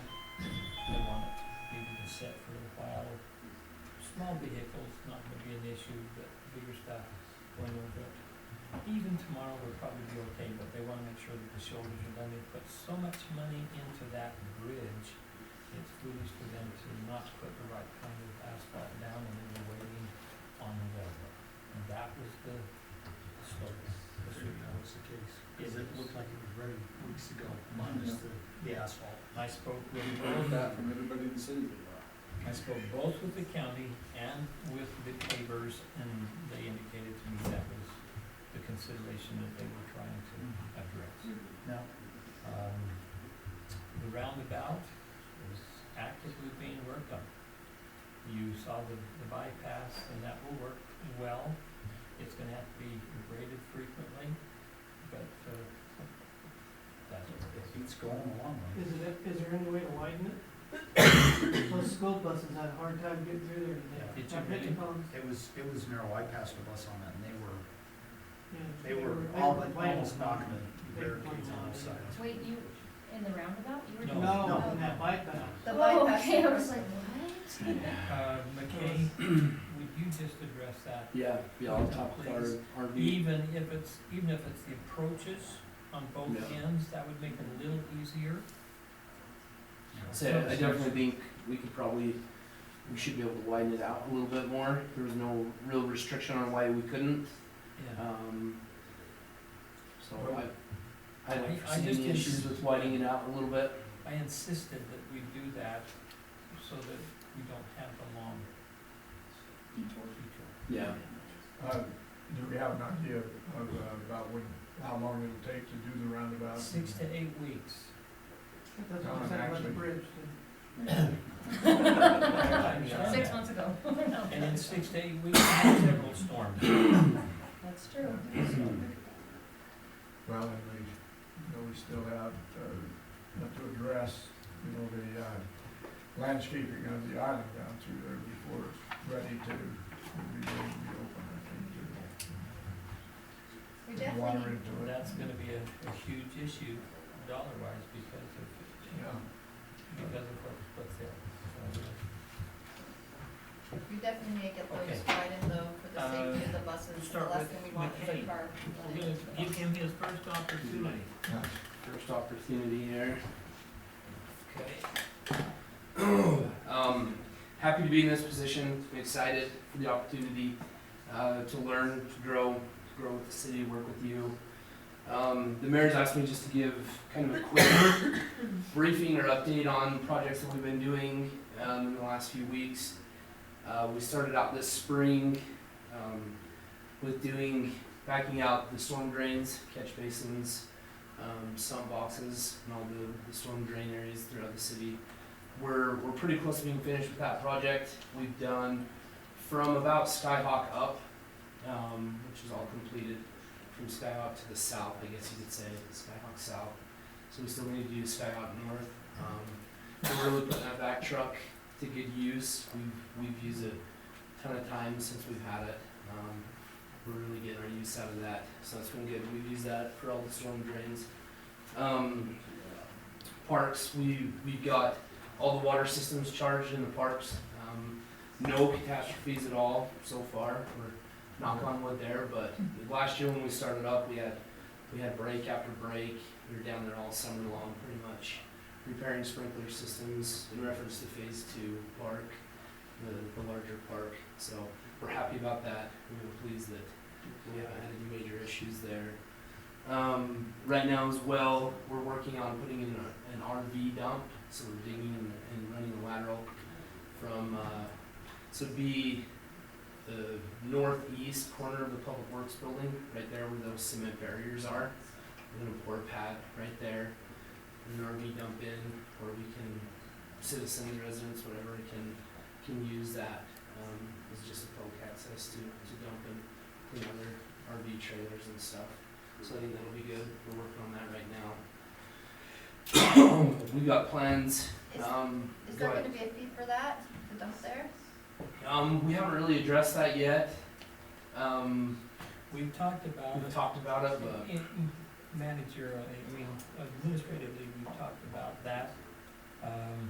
We don't have a final I don't think answer. they have a fee at most of those. they typically, Salem does for theirs. If you go to an RV place, a private one, there's always fees. yeah. I don't think there's a fee for that Salem one out by the sewer plant. Yes, there is, unless you're a Salem resident. I see. Yeah, yeah.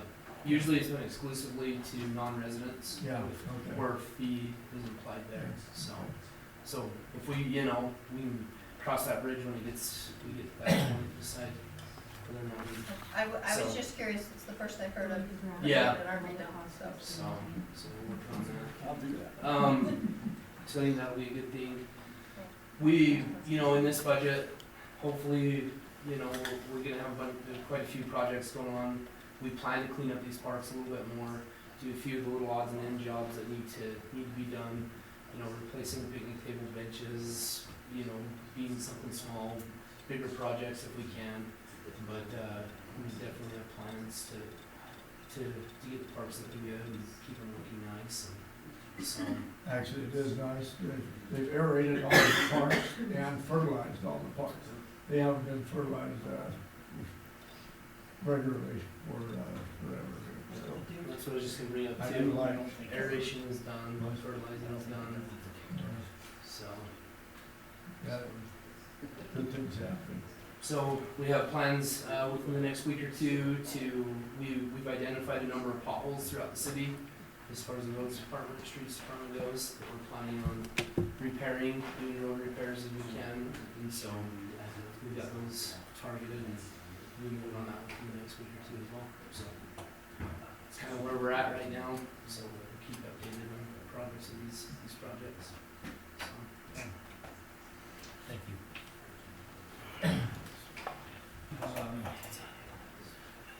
He's kind of gone over everything, A, B, C, D, pretty much. And then we're back down to economic development, code enforcement.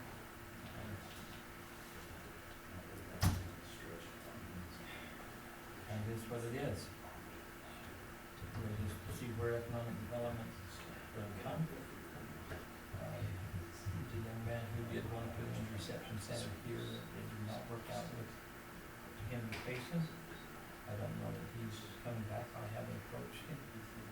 Maybe he at one point wanted to buy the city property where the red house is, but it was not, the dollar ones did not work out. The only way we could do it would be with the city private venture at that, to do that. Okay. Anything else anybody wants to discuss? We have a lot of new, do you have a lot of new term but new agency, water. Yeah, I have one on the 14th, which is, and that's someone on the 14th. On the 14th, I think.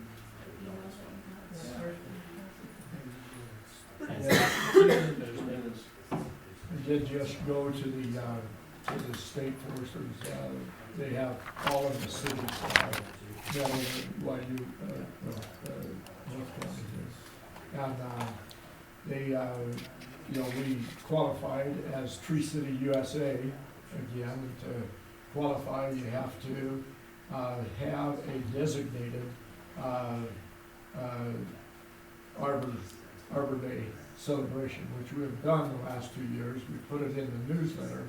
I would like to see us this year, make a special effort to encourage people who have new homes that haven't planted any trees to look at planting trees, but we will need to get that in the newsletter. I think we designated the third Saturday of May. If you want to prepare a basic message, Okay. then we can work and get that in there. But the advantage of that was by being Tree City USA, we could apply for the tree grant, which was a matching grant.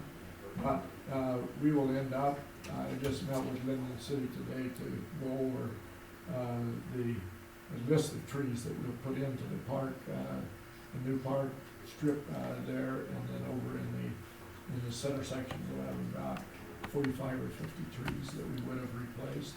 And I think I would like to do that again this next year and look at maybe doing a tree line on the school district side of the parkway, doing ourselves in the right of way there. That works out well. But the state forester, Scott Ziegler, has been just great to work with, and he's helped to do an inventory of all of the city trees and their condition, and then plans for maintenance. And down in the subdivision, Bridge Meadows, we need to probably do some pruning there and pull out all the old stakes and kind of, And that's where you've got to yeah, have we'll work closely closely on with that. on all of these issues, even Yeah, if we plant along the the school side, whether the school would participate or not, we still have to make sure we have access to water. Yeah, So that is what I was talking with big Shay issue. about, and that we had agreed beforehand that they would bring, you know, they have the sleeve coming across to the center. It needs to come across, to the opposite side. Plus, we need to finalize, you know, he's gonna, I would think in the roundabout, he's got to landscape that, right? We'll have sleeves in there for water and electricity, and what we do. But I mean, part of their development Yes. of it is Yeah, landscape. they get the landscape, the Yeah, circle part of it. yeah. Now, I am, And then, you know, we need to at least run the line down, where we can bring it in to the planter strip.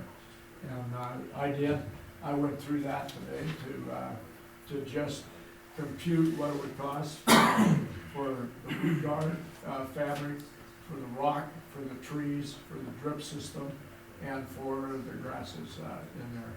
And it's about, $13,500. You know, at this point, I talked to Shay about, you know, getting some figures together and maybe discuss with Dean some contribution on that, where we did make it considerably wider, which actually is a considerable savings to the cost of the road, and, you know, makes this, Would rather we be able than, to pay for that out of impact fees, or would that come out of general fund? it'll have to come out of impact fees probably, but, No, it's general fund, General what? fund. it's general fund. that, yeah. So it's coming down to the Put that up parks. in time. According Word to Curtis Roberts, our finance director, it's a general fund item. Okay. And it feels like in some senses that we ought to get it the other direction, but right now, it's been hard to justify completely. Okay, Not that we can't continue to look at it, but. okay. Actually, that is something that I think, I would like to see us, you know, make a decision on, whether we're pulling it out of the park. Is it the park, savings, or is it, general fund item there that, this actually, this is something I think that needs to be done before we open the. And you don't wanna road. xeriscape it, like, so we don't have to pay any Yeah. water or Yeah. anything? Yeah, it'll just be a drip system, it's, gonna be, But is there grass too that we're gonna have to, oh, okay, sorry. well, the grasses, you know, those Carl Forest grasses. The flower, The plume grass, they are the clump grasses. Okay, I thought you were saying like we were gonna be mowing No, all we're along. not gonna mow in the Have fun with middle of that. the, in the middle of that, Like just a trimmer? what this plans on is that we've got about 30 trees. We've got about 70 of the clump grasses, and then we would do the fabric, do the rock, and then have the drip system, to it. So it's not With these a high maintenance. trees, could you get the matching grant on those again? That Maybe? takes a while to, Okay. I didn't it know. would be, we would need to, pull it out of this one, I think, and, out of this year's, or, you know, and I think there is a basis for some contribution. I'm gonna email you a contact with the guy who deals specifically in bulk tree purchases. Yeah. Or I know we can get a better price. He's a, I'd like to talk to him, I'll email that to you tonight. Nursery is a good source. His pricing, my brother works at the Living Planet Aquarium, and he does all of land, he's over everything there, all the natural vegetation area. And with this particular vendor, they get guarantees on all the trees, and the pricing, he's been able to do about twice what he was able to with the next closest one, and it's been good quality stock. I mean, my brother knows what he's talking about, he's got a degree in horticulture, so. Yeah, I'd like to. I'll forward that to you so you can Yeah. at least I would like to. take a look at it. Yeah. So we can even get one more tree, that's a win, right? Hey, okay, we need to make sure that we decide for concerning funding Yeah. no later than the next council meeting. Okay. Let's put that on. Oh. Yeah, you know, I've been talking about it for quite a while here, Oh, you and have. saying we've got to, 6 years now. see whether it needs to be, whether it needs to be project, public, project. Okay, Okay. Ty, let's start with your presentation, if you would. Well, first of all, I just wanna talk about the survey for a second. We've got 170 completed responses and about 79 partial responses. So we need to figure out when we wanna close it and how we're gonna wrap this up from a PR point of view. When do you wanna close this, at the end of the month? I would say the end of the month, we need to And move on it. we should send out a message saying when the Yeah, survey's gonna that's be true. closed, like, please, if you started, get on and finish. Is there a way we can send out just an email with a link to the survey? Can, you have the email list. That's the problem, we don't have, Or a text with that in it? What about the emergency thing? You couldn't, that's not gonna be used. Yeah. Yes, yeah, the CAN, our CAN system, that's what we're talking about. But we don't have everybody's email address citywide, we don't have text messages for everybody, we don't have a lot of. And so what we have to do is, we send out a general notice and then instruct them to go to the city website. And that's probably our best bet. Yes, we can do that. One thing I would have liked to have seen, had in there is, the one where you were saying prioritize this, the city center, the streets, the parks. I would have liked to have seen, had in there just, walking paths or trails as what, where it would rank in their, things they would like to see. You know, you I indicated. think I added that in. You said you put it in, what is your opinion of the city trail system? And one guy said, what trail system, you know, that is, we don't really I have. mean, up where I live, that's what trail system. We Well, have one I down see, here. that's why, Yeah. part, that's where it goes. I noticed that on Google, it's like, good grief, you guys have awesome They would trails. like to see a trail system up, around the old, one of the Just cities possible. that has nothing. Okay, continue. Anyway, so we need to close this out at some point in time. Let's, this week, Melanie, would you, Royce? Well, we talked about doing another cans on Friday. Okay. And then closing it on the 20th, so that you would have time before our next council Compile that. to compile, have some time. But we did move council to the 29th, so maybe we can close it as of next Friday. So we'll do the message this Friday and give it another week. I could And put that it on gives our you the whole- Facebook page too, like our ward one, I never did that. I guess that'd be a good idea. Or send out that message, I think that's. Officially, Officially, no, no. but I break rules. No, but you're doing what the mayor encouraged everybody to do, and that is to be engaged and talk to your neighbors and let them know. So my neighbors will find out too. Anyway, so that's the status of it. Okay. So, Ty, real quick, Yeah. I ran into Tyler King with the Nevo Water Agency tonight, at soccer, his legal coach, but he said there's a meeting tomorrow, and he wanted to know. I've not heard of that. They Do you want told me me to the text, next do you want me meeting to, is in May. do you want me to text him then? Is this a general meeting? Well, I had a message on my desk this morning, there's one tomorrow here at the office at 10 o'clock. Oh, so that would be, oh, okay, Yeah. that's different. I didn't know that we're doing that. Yeah, they wanna come. Okay, cause he was wondering if I was gonna be And I was gonna here talk at the to you. meeting tomorrow morning, and I said, Ty's the one who's handling our water, so he'll probably be there, but then you just said, wow. So I just wanted to follow I up. knew that they were going around to city, That's what town, we're doing now. individually and talking this over, so that's a great, You're great only opportunity. welcome to come, But we can't have more than two of us show up. that's right, because then I'm you have. working the book fair. Okay. I'm working. Secret camera in. I'll have to look at the schedule. Just have to be, what, I'll try. What time is it? 10. 10 o'clock. Cruddy time. Thank you. What? That's when I get. 7 would have been That's a when I roll lot out of better. bed.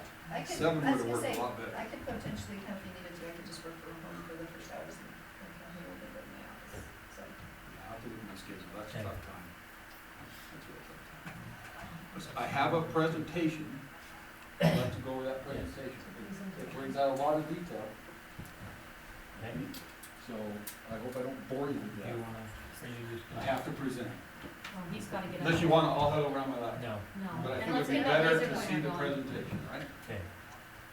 Unless we're gonna issue reading glasses to everybody on the council.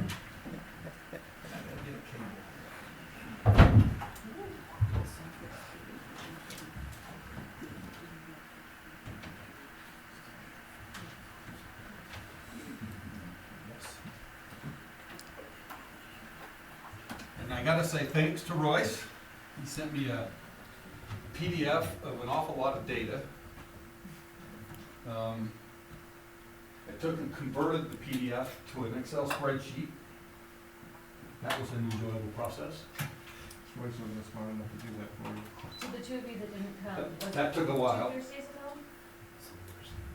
This, you'll get a taste of what we did, what we did that whole night. I love the detail, like, I think this is what we need. I had a long cord. But I didn't convert my PDF to Excel, I just had them read the actual Excel.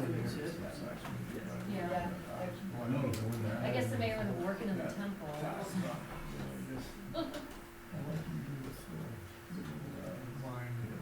No, I'm gonna be out of town. I'm leaving, I'll be gone for 2 weeks. Can you just make sure you give me your cell number so I can just give everyone a? Someone told me. You know, when he's out of town, it's actually my job. All right, well. So, That's right. you know, I'm really good at being abrasive, I think. Came across that way tonight, that wasn't my intention, but I'm gonna be apologizing for that one for a long time. No, you're wrong. Oh, I will. There are no worries. There's always things like after it's just like, I should Yeah, have this said didn't come that out the better. way It it didn't was come out, processed in yeah. my head. All right, Or it came out with the wrong tone, or you know what I mean? yeah. Yeah. It is what it is. Where are you going? Good for you. Going on vacation? Ohio? Yeah. Family? No, just a bit of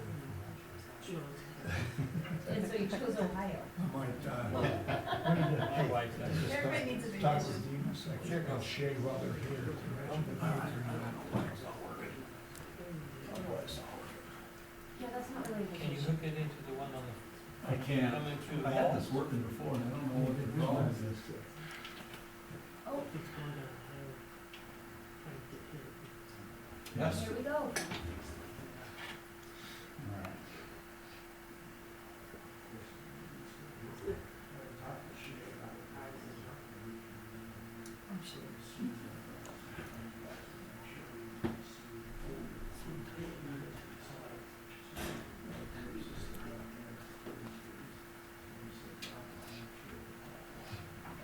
Okay, so like I said, Roy sent me this information, and then I have a tool that does big data analysis. There's about 14,000 records in that data set when you sent it. So I ran it through some pretty sophisticated big data analysis tools and came up with some interesting things. So this first slide here just kind of goes through and looks at our 2015 fiscal year water use. And this is just the billable water. So there's some things that's not billable, cities, parks, and whatnot. So as you can see there, take a number of records. They're pretty consistent. They're not exactly consistent. I don't know why they're not pretty consistent on the overall, and I'd like to talk to Royce a little bit about that. But you'll see that with June and July's water use, 29, 36, and then we jumped up into August about 57, and then back down to 25. That's million gallons. Average use, you can see that. Now, the one thing I don't know how many of you are statistically minded, but when you have an average that looks 40, 48, even 75, and then 37, that doesn't really tell you a lot unless you understand what the standard deviation is. Because the standard deviation will tell you how closely grouped the numbers are around that average. So you'll see that for this year, or for this month, our standard deviation was 76. So they were spread out somewhat. So 40,000 average use in June. Standard deviation was 76. So it's a bit spread out. We'd like to see it more in the 20, maybe even 10. And look at August. The average is 75 and the standard deviation is 567. So what that tells you, the average is of no value, really, for any kind of calculation as far as water rates go. So we have to be very careful using any kind of average. A better method are the percentiles. In other words, the median is the 50 percentile, meaning half of the water rate numbers are less than this, and half of them are more than this. So this gives you kind of that better kind of idea of what the water rate usage is going to be. Then I did the 70th percentile, the 80th percentile, and the 90th percentile. So the 90th percentile says that 90% of the people in August use 70,000 or less. That's what that says. Okay? So you just kind of get an idea of where I started with as far as the numbers go. So how does it relate to income? So based on 731 records, that's records that were in your data set for the month of June. The total usage was about $30 million. Our revenue off of that was 29. And 41, that's the base, so that's the $40. Okay? Then how much did we charge in the tiered water rates? 41K. You'll notice that here's August, we used a lot of water. Base didn't change, but we made a very significant amount in the tiered water rates because there are some users that are extremely high in water use. And I'll talk about that in just a minute. If you look at the audit report, if you take the 2015, and this is what we generated in revenue, this is what was stated as expenses. I'm a little bit off, I haven't reconciled this, I think he came up with 56. I didn't come up with 56 negative on our actual income.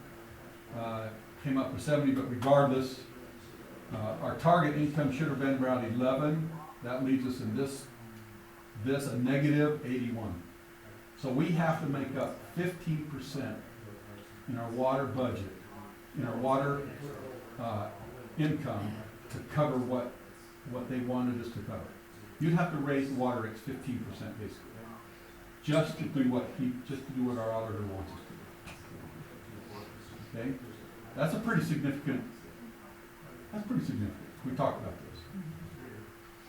Let's look a little bit more. Here's how much we make off of the rates, the different rates. This is very interesting.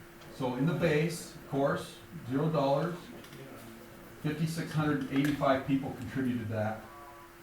If you take that divided by 12, you get the 700 and something. Right, so that's households per yeah, month. Right.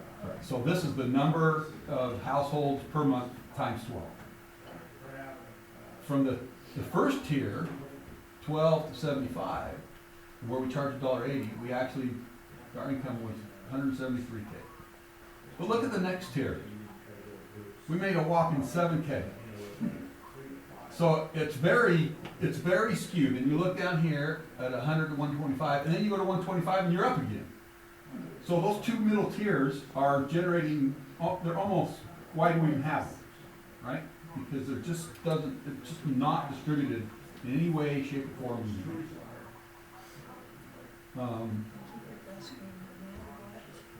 That's the last year. That's Dale. Okay.